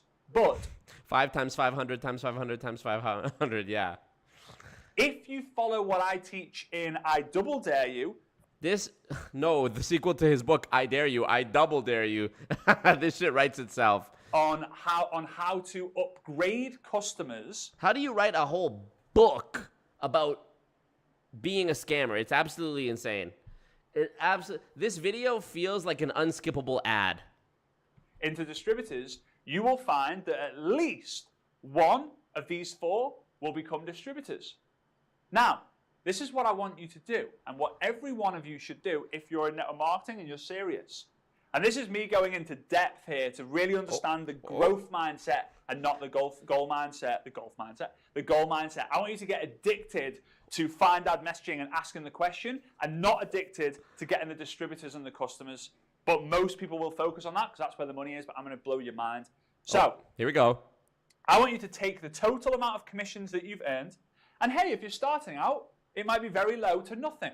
But I want you to take the total amount of commissions that you earned, and then I want you to divide it. Right, this is total. I think that's total. No, I think it's the other way around. I can't remember. It's a Greek symbol for total. I want you to take the total number of dollars that you've earned, divided by the number of people that you've recruited frontline. Right? This is the most.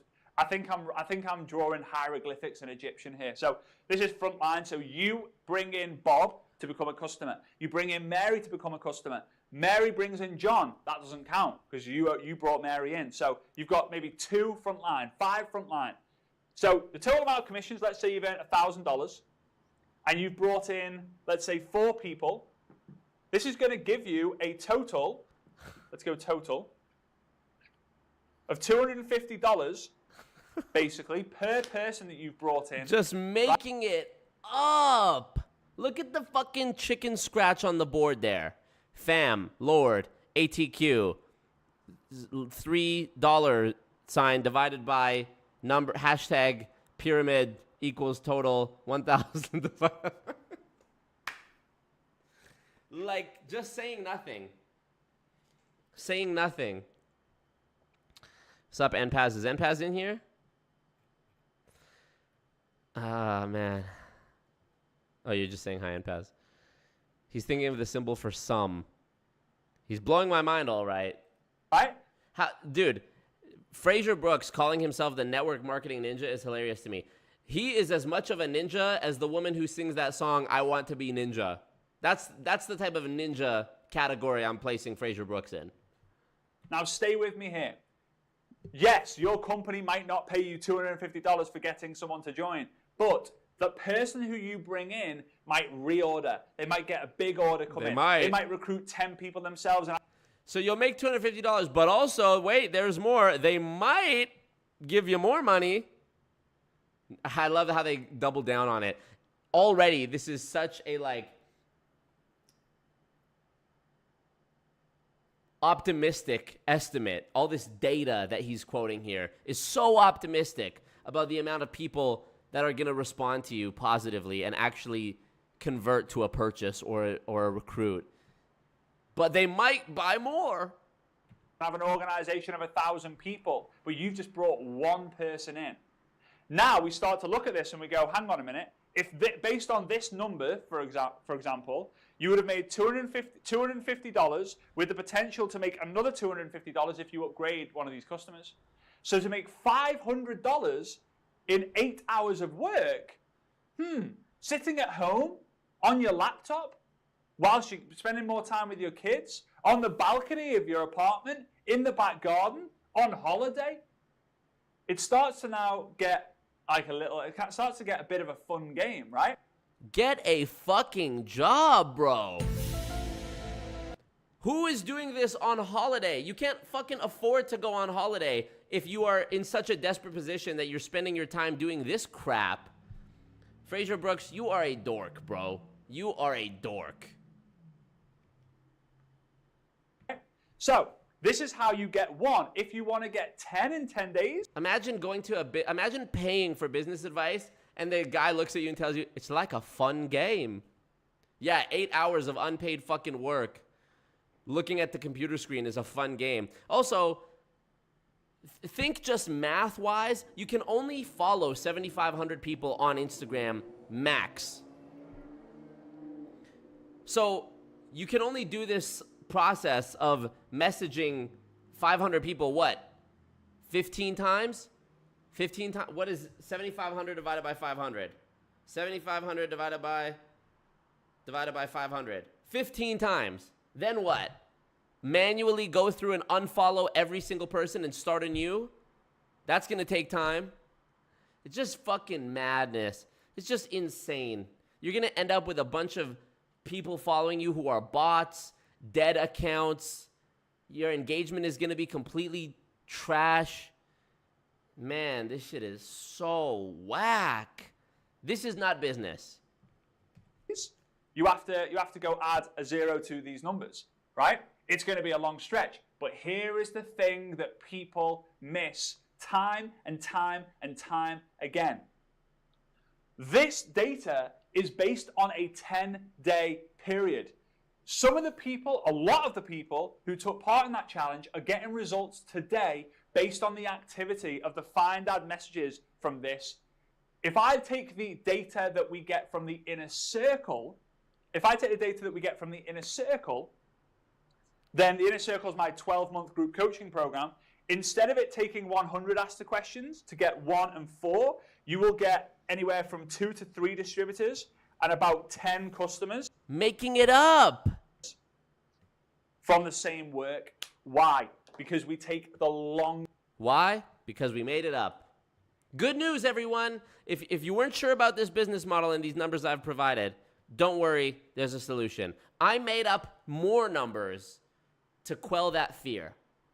I got you. Old Frazer Brookes has your back, buddy. Don't worry about that. More people. It's like a fun game. It's like a fun game spending 8 hours on your phone just to fucking copy-paste messages to people. It's a fun game. From the same work. Why? Because we take the longer data. This is data that's been collected for 18 months now. These people have got higher skills. They're taking higher activity. And the results that they're getting is significantly higher. Wait. Same work. Why?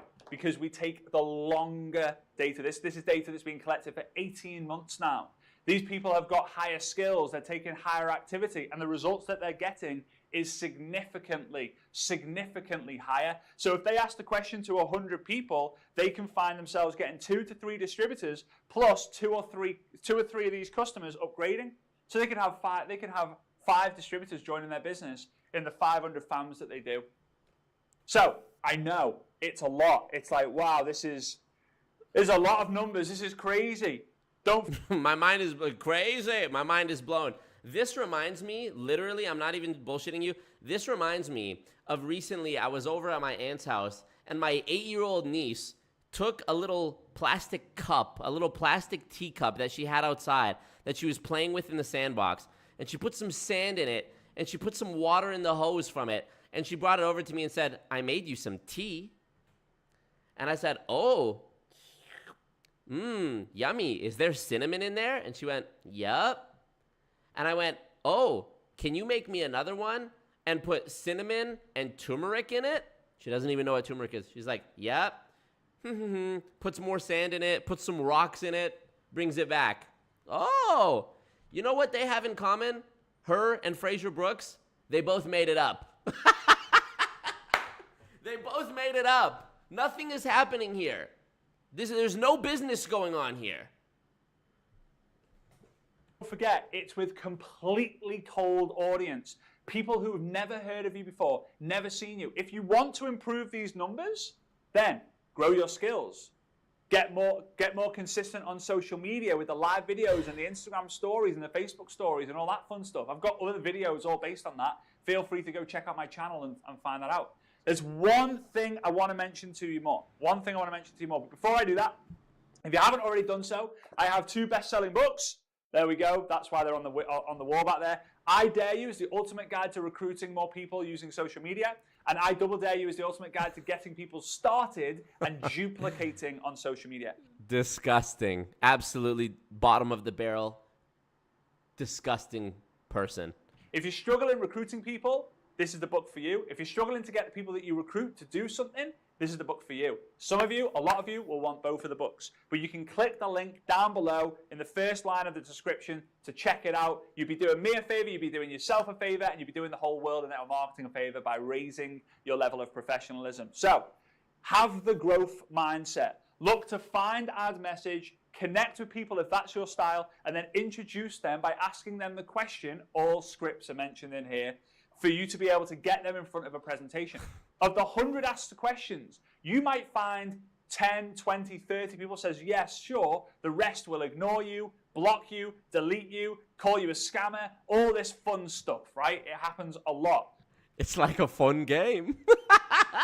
You're getting people blocking you, deleting you, calling you a scammer. It's a fun game. Wouldn't you like to play that game for 8 hours a day? But 10, 20 people maybe will then say, yeah, sure, send me the information.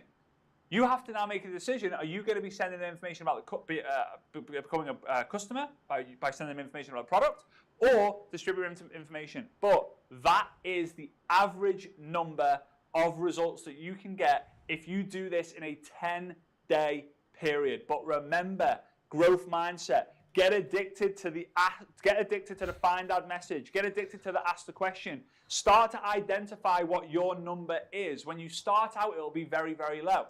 So here's what I want you to do. I want you to give me a big smash that subscribe button bigger than you've ever hit it. Imagine if you had a sledgehammer and you could smash it. I want you to smash the subscribe button. Give me a big thumbs up. But in the comments below, let me know how many find ad messages you are going to commit to in the next 10 days. 0. Frazer Brookes, you are a nerd, bro. You are a dweeb. I've never even used that word before. Frazer Brookes is the type of dude who sees somebody that he knows from across the street and goes, yoo-hoo! Like he's in an old-timey cartoon. Yoo-hoo!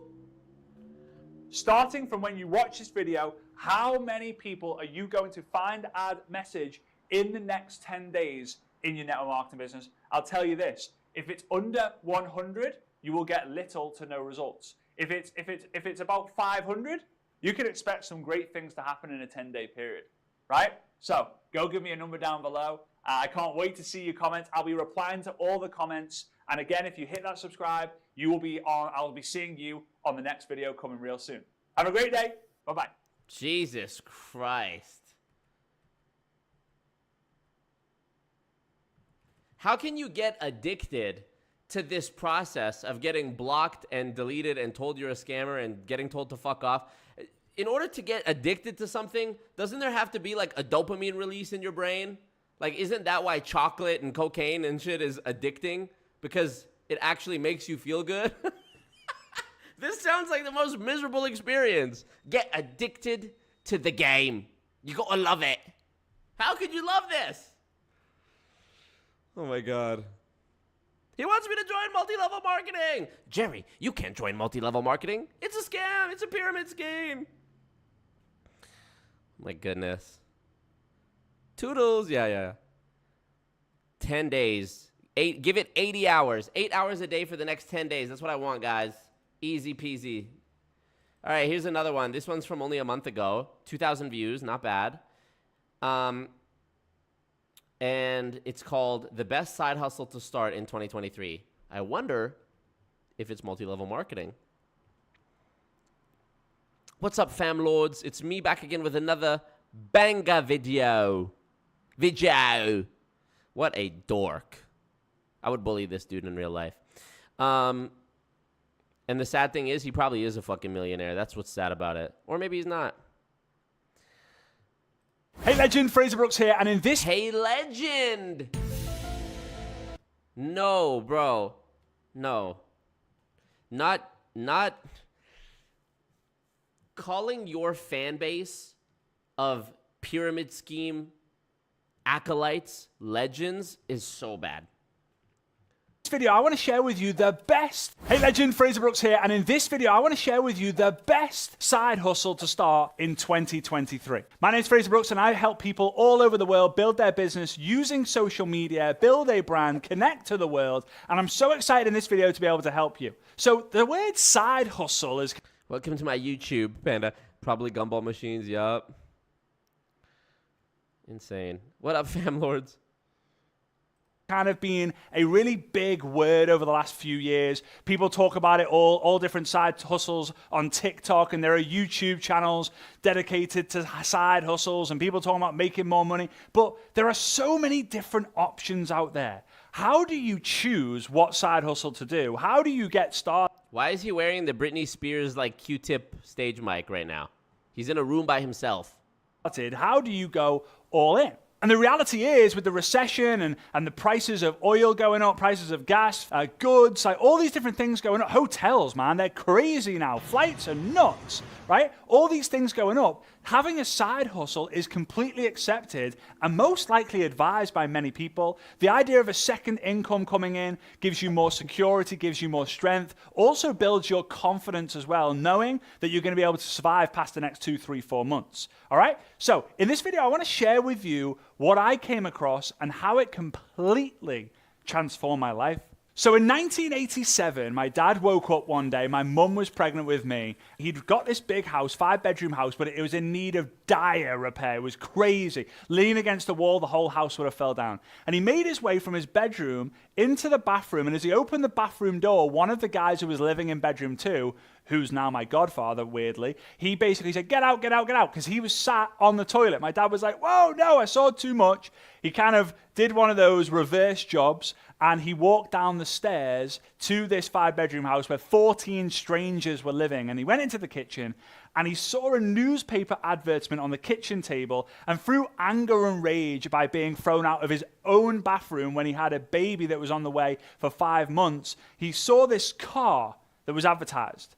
It was an Aston Martin DB5, the James Bond car in 1987, and there was 3 words written above it, MLM, MLM, MLM. Now, my dad didn't know what MLM stood for, maybe you don't, and he thought that MLM stood for Make Love Monthly. He thought it stood for Men Loving Men, and he was interested. He rang the guy on the phone, the guy invited him to go to an event, and I was in the room at the event in the womb of my mum. And my mum and dad were at this event, they saw people... Jesus, so you almost can't even blame Frazer Brookes for being an MLM scammer. He has been, literally since the womb, he has been listening to this bullshit. People with all these amazing success stories and said, if they can do it, so can I. Now, you might already be thinking, oh, it's one of those things, but let's listen a little bit more, because that was... You might be thinking it's one of those things, and you'd be absolutely right. in 1987. It was like, what, 36 years ago. So I was born a few months later. 36 years. Frazer Brookes, you're almost 40. Stop. Enough. Enough of this, bro. Dead ass. And I see my mum and dad hustling their arse off, building this network marketing thing, building this multi-level marketing, which we now know as network marketing. I thought, as I grew up, I saw the success. They started to build a bigger team. They started to sell more products in their network, and it was incredible the life that they were able to be. They were in the newspaper for the success they had. They built multi-million-dollar homes. It was absolutely crazy. But when I was 18 years old, I was just about to blow the candles out of my 18th birthday cake. I love fruit cake, by the way, fruit cake. You are a fucking fruit cake.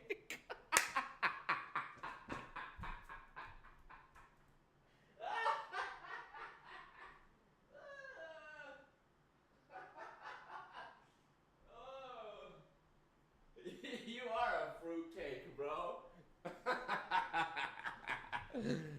I love fruitcake. Make yourself sound more of a bitch, bro. Please. You're impressing me, actually. To blow the candles out of my 18th birthday cake. I love fruit cake, by the way. Fruit cake, marzipan, icing, amazing. I know it's a weird one, it's a controversial one, but I love it. I was just about to cut it, just about to blow the candles out, and my dad said to me, Frazer, come into the office, I've got something to share with you.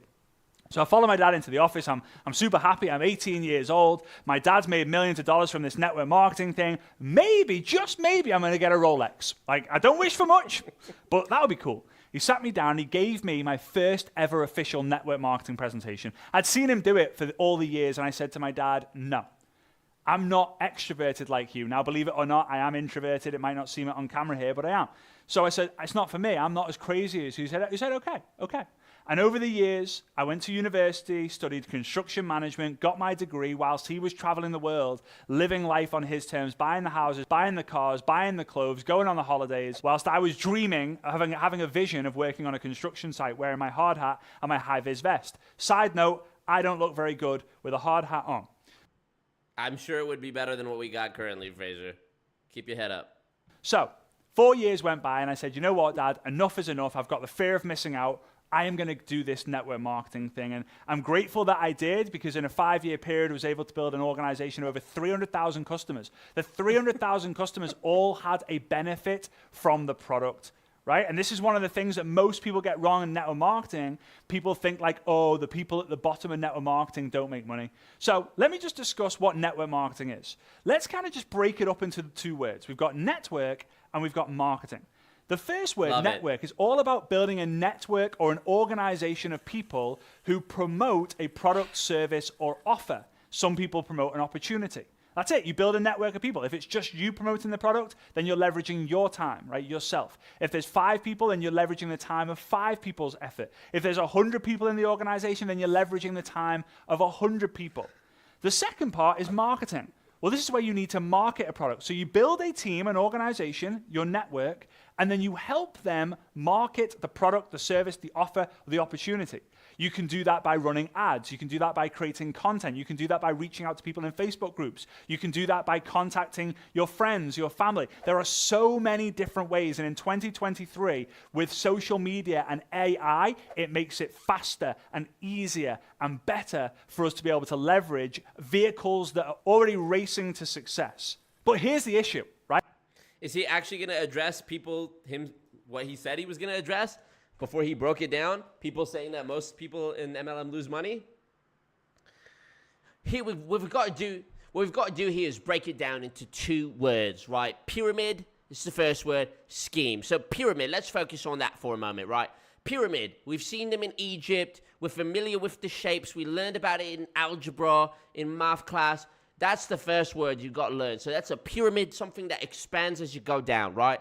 Now, scheme, that's the next thing. Scheme, you think of like, how are you going to famoose people out of their money? That's the one thing you've got to learn, is how to famoose people, how to lie to them.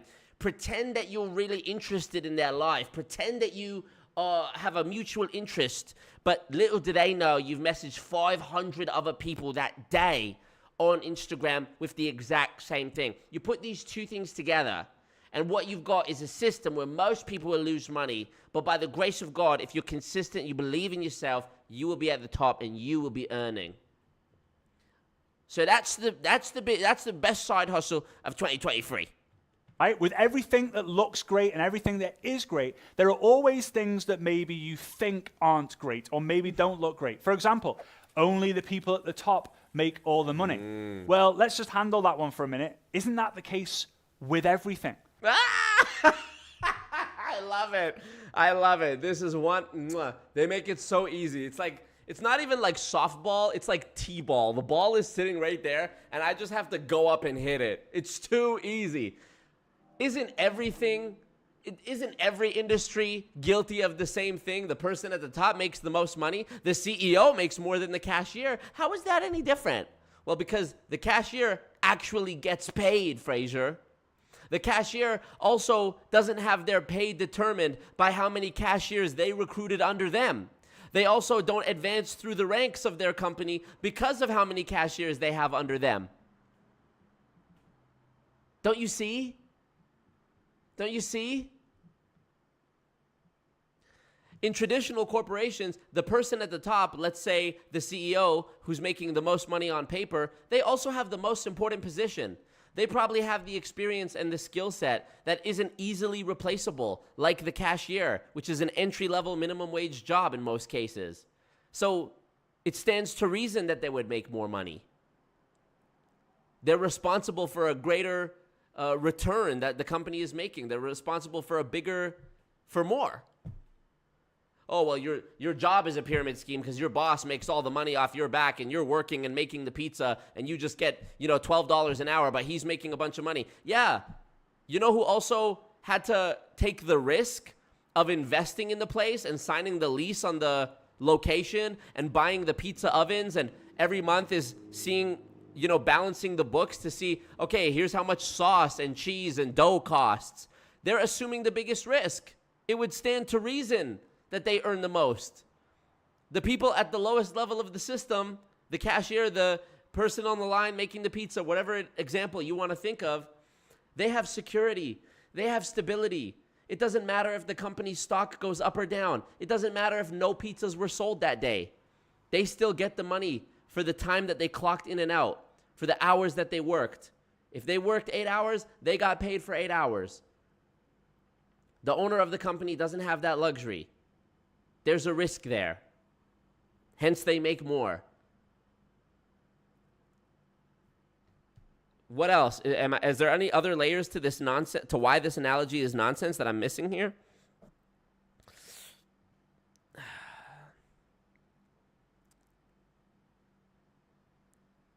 Math class. Why did he include a car running out of gas for racing to success? I didn't notice that. That's amazing. What up, Silicon Valley? He should join Scott and Peter. They could make a 2-day podcast. Yeah.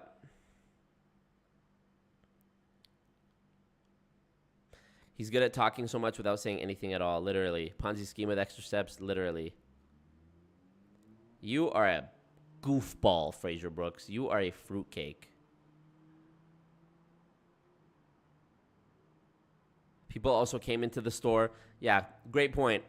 Also, in any other, Walmart, pizza restaurant example, the customers came into the store because they actually wanted to buy something. The cashier does not have to message 500 people being like, hey, you interested in buying something from Walmart or working at Walmart? European handball handed it to you. For real.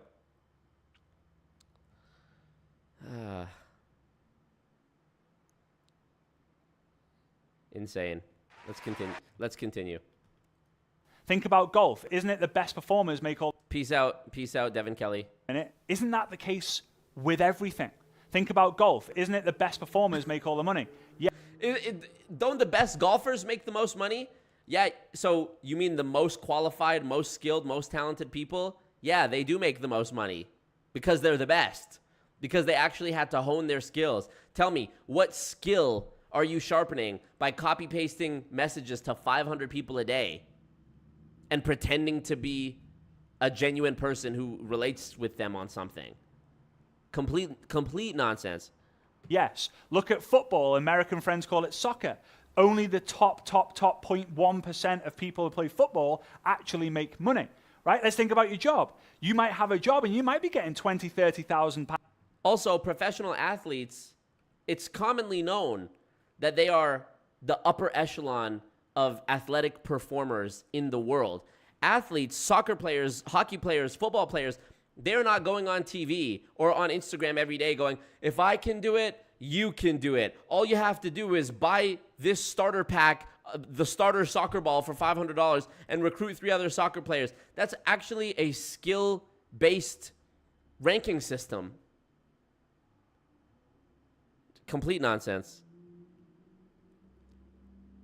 Soccer. Only the top 0.1% of people who play football actually make money, right? Let's think about your job. You might have a job and you might... Turning his speech into Trump. Football, we call it soccer.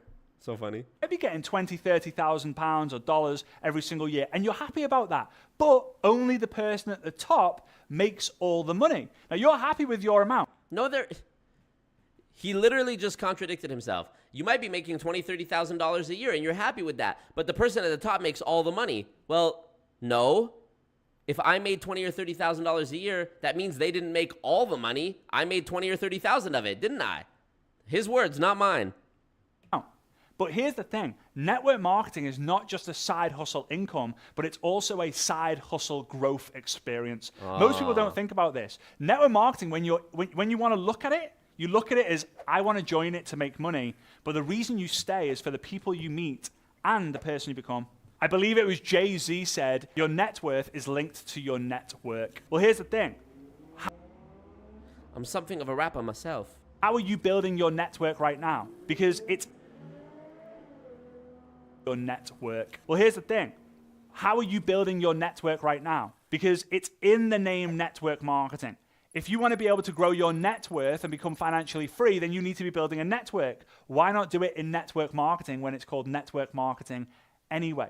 So let's go into the future. Let's go 3, 4, 5 years down the line. Imagine this. You decide, nah, network marketing is one of those pyramid things. Network marketing is one of those things where the people at the top make all the money, blah, blah, blah, blah, blah. And you decide to keep searching for that side hustle. You start selling things on Amazon because you saw a Facebook ad about it and you realized, wow, that was a load of rubbish, and you lose a load of money. Then you're on... Yep, here's where he fearmongers about every other thing to try to get you to believe, well, if not this, then what else am I going to do? Everything is so expensive now. I need something. Or Amazon immediately brushes it off. Oh, you lost a lot of money. On TikTok, and you listen to someone who's never actually built a real business before talk about how you can start a side business. Kind of like you right now, having never ran a business before. So you give it a go, and again, you lose loads of money, and you get more and more frustrated the longer you think about having a side hustle, and the longer you don't actually do it, or the longer you don't get success in it, the more frustrated you get. And when the frustration comes in, life gets a little bit interesting, not in the way that you would like it to be interesting in. But let's think about if you decided to say yes, and I don't get any gain whether you say yes or no to network marketing, right? Let's say in 3, 4, 5 years, you decide, I found a network marketing company. It sells a product or a service that I actually have a genuine passion in. The person who I can work with, I actually really enjoy. They're going to teach me a lot. It's like free mentorship when you have an upline in network marketing, when someone introduces you, because they teach you, read this book, watch this video, do this, do that, do this on social media, build a brand here. Spend all this unpaid time of your free time doing all this work that actually really has nothing to do with sales or marketing or anything like that. It's just about indoctrinating you into this cult. Read this book. Follow this person on social media. Watch this movie. Watch this video. Join the cult. Here, and you're like, whoa, I'm growing as a person, and it's not costing me anything to do that. So imagine if something works out. Maybe you meet someone who changes your life. Maybe you earn an extra $100, $200, $300 a month. Maybe you go to an event and it blows your mind so much that it lights a fire within you never even used to have. Maybe you grow into a person that attracts the woman or the man of your dreams. All of these things are possible when you get involved in a network marketing business. Now, again, I'm biased. Why? Because if you cut my wrist, blood doesn't come out, network marketing does. Show me. Show me. Show me.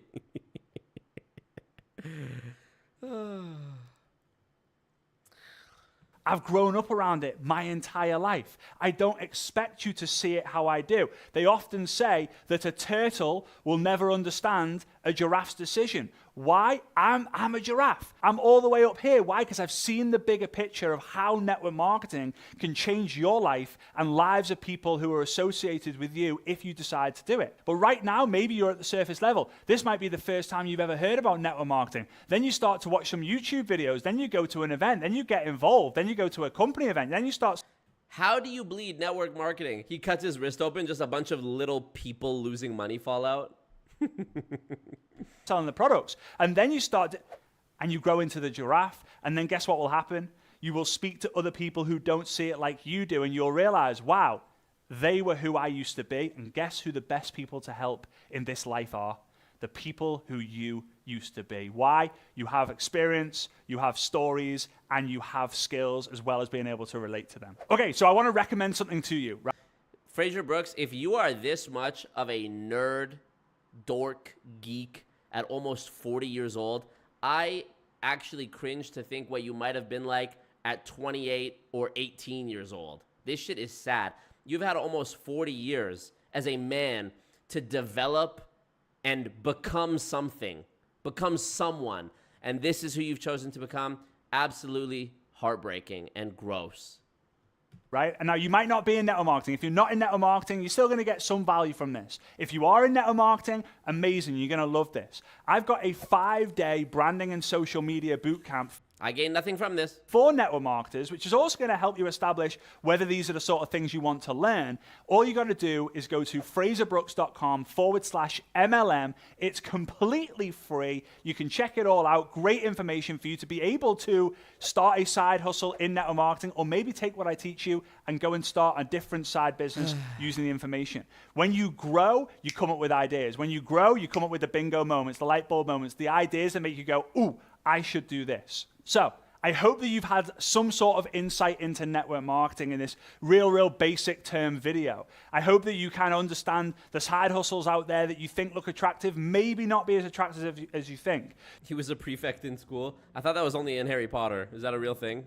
Just because all the people make the money at the top doesn't mean it's a bad thing, because it's the same with every profession, all sports, everything in life. And I just encourage you, if you haven't already done so, smash the like button, smash the subscribe button, drop us a comment whether you are in network marketing or not. Be honest with your opinions on network marketing. Be honest. Be honest, but if you say anything negative, I'll block you and ban you. With the story that you have from network marketing. Let me know down below. Maybe you can check those comments out to see other people's experiences. If you have opinions and you've not been involved in network marketing, then make that clear as well. Let me see some of these comments. Oh no. This comment says, I have been in network marketing for more than 20 years and will never stop. There is too much to lose. Actually sad. With that being said, don't forget to check out other videos that we've got going on, recommended on the channel, and I will see you next time. Bye-bye. Disgusting. There's another comment that I wanted to show you that really made me sad, about somebody who's been in it for 23 years. It actually reminded me of Glenn's story, talking about his dad. Really sad.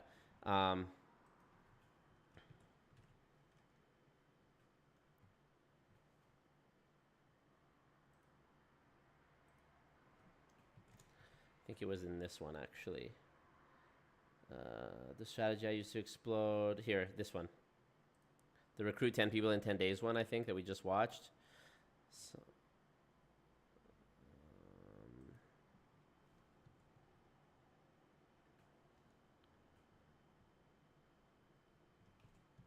you find it.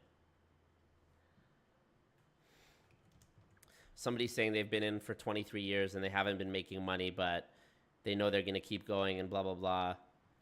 And Frazer replied to it and was like, keep on rocking, keep on crushing it. Insane.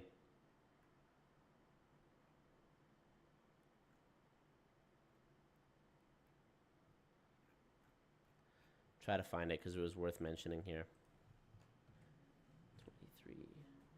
23 years.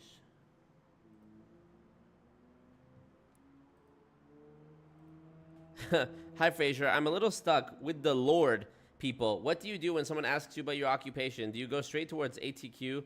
I would respond with, he says, I would respond with, quote, I help people make money from social media. Do you currently monetize yours? Rat bitch. All right. Are you tired? No? Good. Let's watch. No, I'm not watching this. This is 33 minutes long. The Journey of Every Network Marketer. No. Let's watch. He's going to talk about his dad for half of it, I bet. Let's watch this last one. The strategy I use to explode with network marketing. Here we go. Hey, Frazer Brookes here, and in this video, I want to share with you the best network marketing strategy to use in 2023. Is it messaging 500 people a day? I've helped people all over the world build their network marketing business using social media, and there's so many different strategies. But today I want to share with you the things that I believe you should be doing, not just in 2023, but in the future years to come. So when I was in network marketing, when I was involved building a business, now I obviously coach the industry, I wanted to quit so hard. I remember I wanted to quit a few times, but there was one moment where I was like, this is it. I am ready to quit. I'm ready to give up. And at the time I was building in the bedroom of my mum and dad's home, but it was my bedroom and it was also known as my office. It was kind of like 2 rooms in one, right? So I'm getting off my bed, threw my laptop away, walked downstairs because I wanted to quit so hard. Like my dad would not see it coming. I opened the door and you could tell my dad knew I was going to say those 2 words, I quit. And I said it. And my dad replied with 4 words, which completely changed my life. But when he said it, I was completely shocked. He said, let's rob a bank. I couldn't believe it. Let's rob a bank. So I thought like, okay, Dad, it's not me who's lost the plot. It's you who's lost the plot. He said, Frazer, if we're going to rob a bank, what do we need? And I said, sawn-off shotgun, getaway driver, balaclava, a crew, right? And he's like, I get what you're saying, but we need to know where the vault is and we need to know what's inside the vault. The edit. Oh my God, dude. These analogies. They will do anything but address actual real-world data. Analogies and stories and anecdotes and bullshit. Fluff. Like, unless he edited this himself, he hired somebody to do all this fancy editing work, and it's like, God damn, bro. The scheme is scheming right now. Therefore, we need a blueprint. And most of the time, you're not blueprinting people. You're just kind of going, hey, do you want my thing? Do you want my thing? Buy my stuff, buy my stuff. But the reality is, we need to get to know people so well so we can establish the pain or the problem or the challenge in their life so that the pain, the problem, the challenge becomes the pitch. And that was when I realized that a good strategy can set you free and a bad strategy will make you quit. Okay, so here it is, the best network marketing strategy to use in 2023 and beyond. There are a few different points, but the first one is focus on building a solid social media brand. Now, a personal brand is going to help you get your stories across, your experience across, the things you're excited about, your analogies, all of these different things. You're going to be able to help people get those across. I have actually done a separate video on building a personal brand. You can go and check that out if you go over onto my YouTube channel. YouTube. Denise says, I compared these coaches to the fish that are attached to the shark to become coaches and suck the money of the people they are in the MLM. They become part of pyramid schemes. So true. So the first You're a scammer, Harry. First thing is you need to build a personal brand. This is going to get people to come to you, stay with you, and also share your content and your message with others. The second thing is something that I believe that people have not gotten used to because of the whole COVID situation. We've done a lot of Zoom calls. We've done a lot of online stuff. We've tried to systemize and automate the network marketing profession so much that we haven't become good enough storytellers. So storytelling is the second point. How are you telling your stories? What stories are you telling? What's the point of your story? I have a plot formula, P-L-O-T. Easy, really super easy to follow. What's the pain? What's the lesson caused from the pain? What's the opportunity that you got after going through that pain in your life? And then how did you triumph? Pain, lesson, opportunity, triumph. That's plot. Getting people in on emotional stories. That's exactly what they are, stories. Could be embellished, could be true, could be made up. get people, tug on people's heartstrings, play to their emotions. Fuck showing numbers. Forget real business. Forget logic and common sense and critical thinking. Here's my story. Nonsense. The better stories you tell, the more engaging you will get. If you have bad engagement, it's because the story that you're telling sucks or doesn't make sense or is not relatable. And relatability and relevancy are two of the most important factors when it comes to telling stories. There are loads. We got delivery, we got hand movement, we got energy. But if the audience doesn't relate to your story or the story isn't relevant to the point that you're actually trying to prove, people will tune out. So once you build, and again, guys, social media is a storytelling platform. The best people with the biggest brands are the ones who tell the best stories. So point number one, build a personal brand on social media. Number two, get better at telling stories. All right, so point number three, your stories might be great, but if the content is not valuable to the person, then they're not going to stay around. They have to not just be like, oh, I like that story. Wow, I like that perspective. Wow, I love the experience. But they have to be able to want to grab their notebook and grab their pen and be like, what was that? What was that? What was that? Rewind the content. Watch it again. Think about it. All the amazing movies that you've seen have provided some level of value to your life. It could be entertainment or it could have been education, so much that you watch it again. When you find things are valuable, you will repeat it, you will rewatch it, you will pass it on, you will share it, you will comment, and also you... I love the interviews and streams with Glenn. He is very articulate and interesting. He draws us in with his life experience and stories of his dad. Please do more interviews with Glenn. Love you guys and keep up the great work. Thank you. Was that Glenn who dropped that dono? Let's see. No, it wasn't. Thank you for that. Appreciate that. I won't say who it is. Thank you, Yeehaw, for that. Where's the Yeehaw? Yeehaw! It's bull wrangling time. Thank you. Wow. Let's get that bag up, y'all. Let's get that bag up. All right. Let's get through this. You will look up to the person you got value from. Think about it. I look up to my mum and dad. Why? Because I've got so much value over the years from them. I look up to my wife because she's provided so much value over the years from them. I look up to my wife because she's provided so much value in my life. I look up to mentors because they provided so much value to me. I look up to my wife because she's physically stronger than me.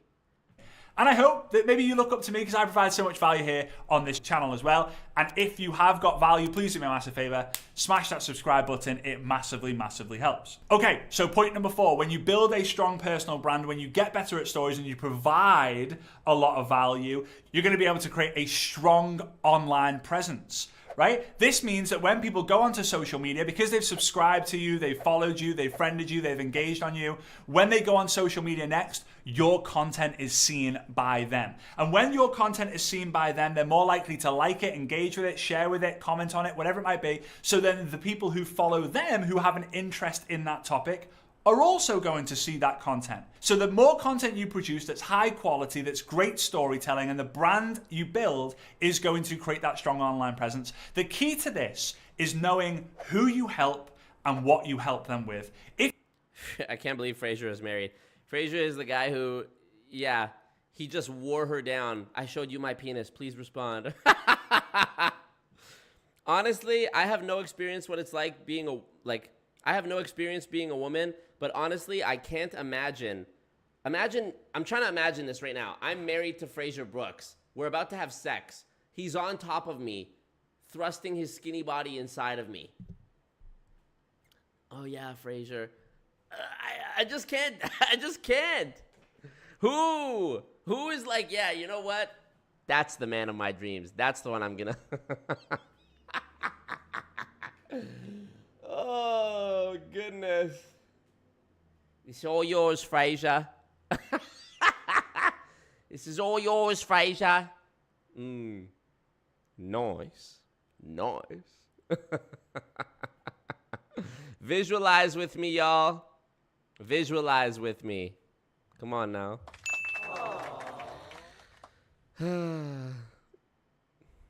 Mentors provide so much value to my life. Yeah, mentors. My wife, in what universe is my wife provides value a normal thing to say, literally? If you have to say it. Oh my God. Clipped. Glenn dropping bags, picking himself up. It wasn't him.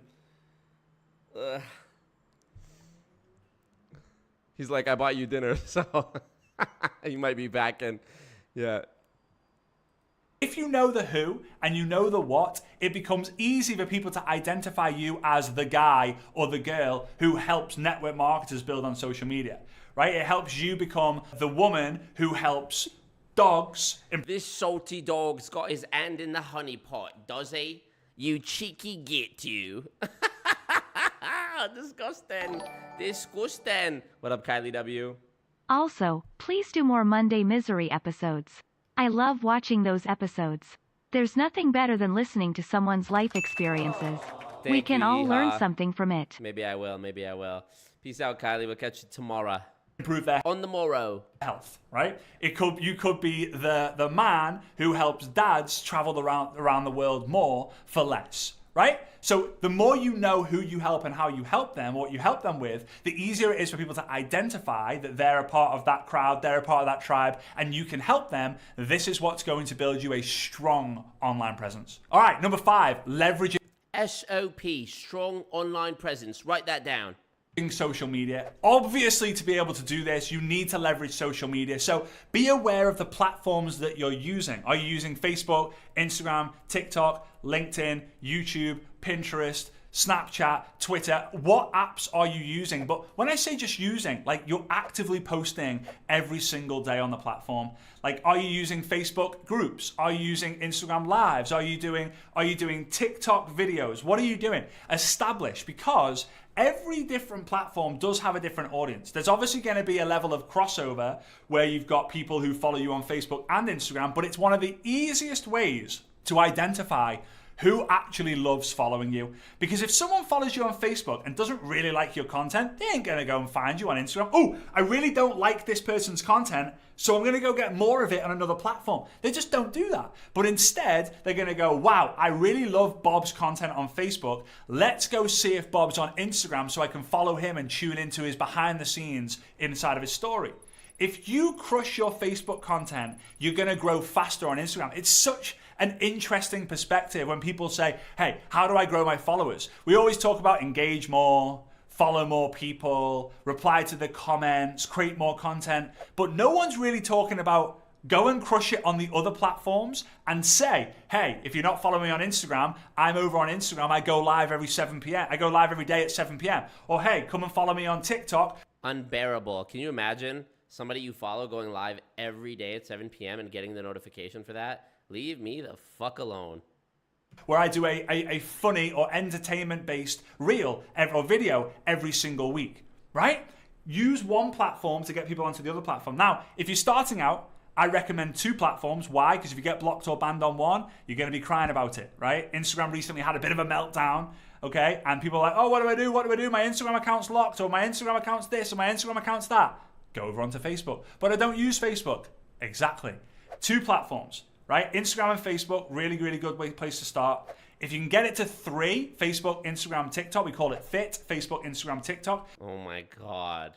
We call it FIT, Facebook, Instagram, TikTok. That's what we call it. FIT, we call it that. We gave it an acronym. Why? No reason, frankly. We made it up. It's called We Made It Up. We're trying to sound professional. We have acronyms, frankly. We create acronyms, and nobody knows acronyms like me. Nobody's done more for acronyms than Trump. That's so true. Then you're going to be in a healthy situation. All right? So that's number 5. All right, and number 6 is building a strong network. Oh, is that Eric Worre? Yep, Eric Worre, Frazer Brookes, and 2 other people I don't recognize. Obviously, we're in network marketing, and network marketing is network marketing. The previous 5 points are all marketing. Right? They're building a brand. They're focusing on a strong online presence. They're all of these amazing things. However, when you actually go old school, you go fundamental. These are the trusted philosophies when you actually take the time. You know what? I'm going to go to Mike and build a relationship with Mike. Okay, Mike's in my network. I'm going to go to Sarah. I'm going to build a relationship with Sarah. Great, I've got Mike and Sarah. Right, I'm going to go to Doug, and I'm going to go to Doug, and I'm going to build a relationship. Okay, we've got Mike, we've got Sarah, we've got Doug. I'm just naming all my cousins, by the way, right? So we've got this network. Here's the thing. If something happened to social media, but you had the network of Mike, Sarah, and Doug, you could rebuild anything that you want. Does he stay friends with Mike, Sarah, and Doug when they don't become a customer or join his business?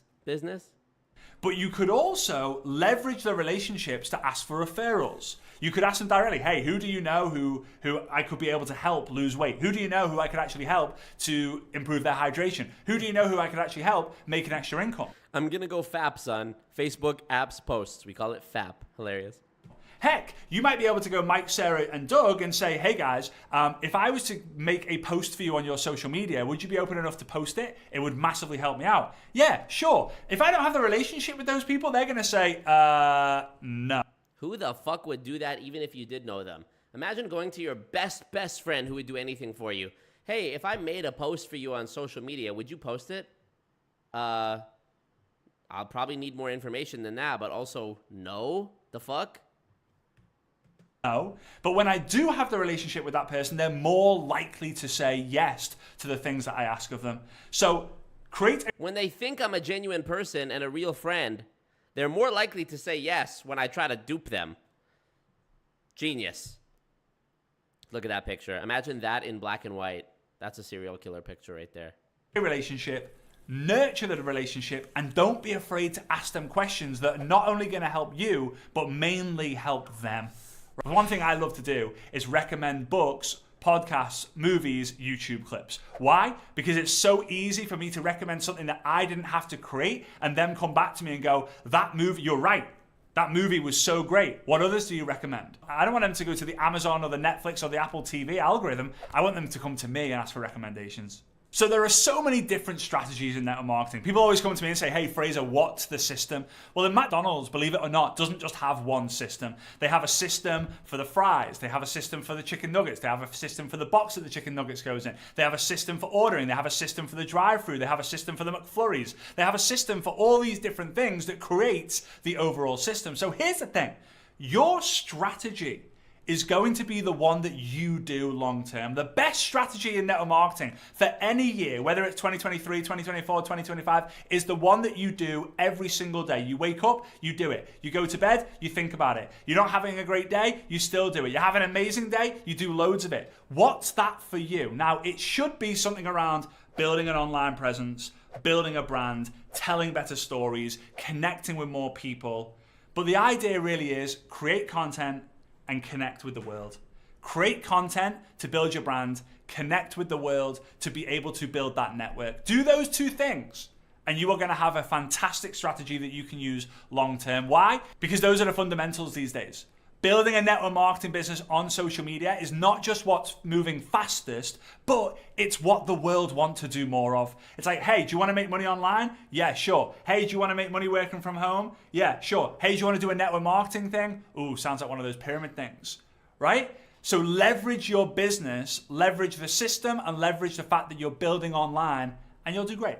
Hey, and if you're stuck and you would like, he was actually the person who I gave accountability to every single day for 3 years, who allowed me to then create what we call the inner circle program of life. She's on a mission, she has passion, and she's absolutely a strong online presence. Frazer Brookes. Frazer Brookes, you suck, bro.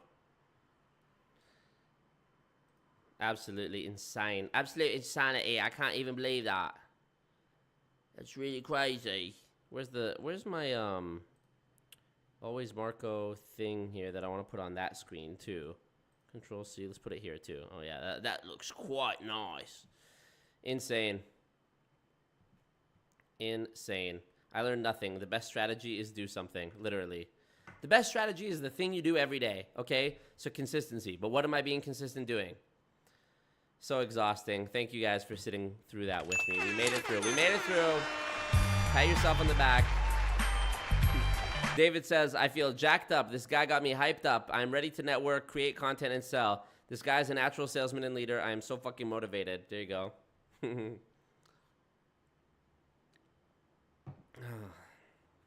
Shut up, Frazer, and take my money. Just stop talking.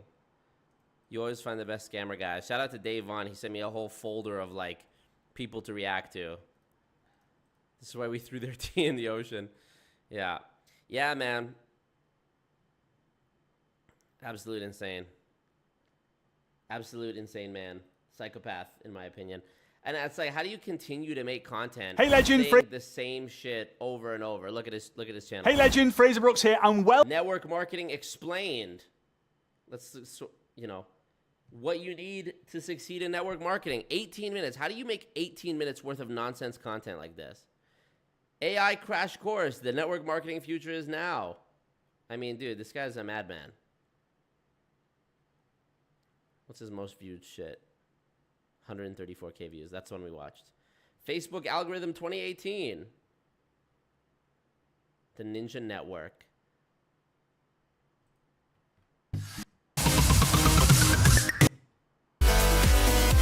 No way. Insane. All right. Last reminder, Streamlabs link in the chat. If you are in my Discord, go to the Discord right now. If you're not, the link is in the description. Join the Discord right now. I'm going to be hosting a stage in there where we're going to be watching something. And if you are a member of the Patreon or a member on YouTube, you may be seeing something tomorrow. It may be the same thing that I'm about to show in the Discord. It may not be. But no matter what, keep in mind that just because you might be getting a little sneak peek tonight or tomorrow, this does not exempt you from having to comment and like and thumbs up the thing on the video when it comes out. So, thumbs up the thing. Yes, watch the movie Vice tomorrow. And there is no stream gap tomorrow. Tomorrow I'll be streaming with Julie Anderson on her channel. I will be streaming on Friday with JT, Pocket Watching with JT, and then Saturday I'm back streaming on my channel. So for the 4 days in a row, today, tomorrow, Friday, and Saturday, I'll be streaming. Plus the big one, you never know when it might show up on your subscription feed. All right. If this guy is such a genius, why is he making videos to teach other people? Yeah, no kidding. Selling courses, doing MLM, speaking at events, doing YouTube. You know? Well, it's multiple streams of income. I'm sure that's something he would say, some shit like that. Okay, let's see. Ali Shamshad left the server. Why, bro? Why? A wild Chima appeared. Welcome to the Discord. Chima. Let's see. Who else is joining? LOL, Silicon Valley putting the Frazer Brookes photo in black and white on Discord. So funny. Did Mans Like Trevor post the pictures of his dog in the Discord? He said he was gonna. Oh, there they are. Aw. Oh, yeah, you can't get rid. Yeah, you can get rid of the little white one is cute. The other two look more suspicious. The one has a look in his eyes. Keep the fluffy white dog. He's fluffy. Get rid of the non-fluffy ones. All right. I will see you guys in there. And let me see. Black and white in Discord. Thank you. If this is barely made it. What up, Jimmy Moon? Have fun. I thought that was a window shattering. I'm going to be resting. I watched too much MLM trash. Fair enough. He wants to help people. How does he make 18 minutes of this? Also, Marco, how long have you been watching this guy? 3 fucking hours. Yeah, no kidding. Yeah, I'm the worst to talk because I always end up streaming for... I don't know how I stream for so long. All right, y'all. Peace out. Later. Marco. See you tomorrow. I'll post the link in the Discord when I go live with Julie. And I'll post, thank you, Glenn. And I'll post on Friday when I go live with JT. Peace. See you in Discord.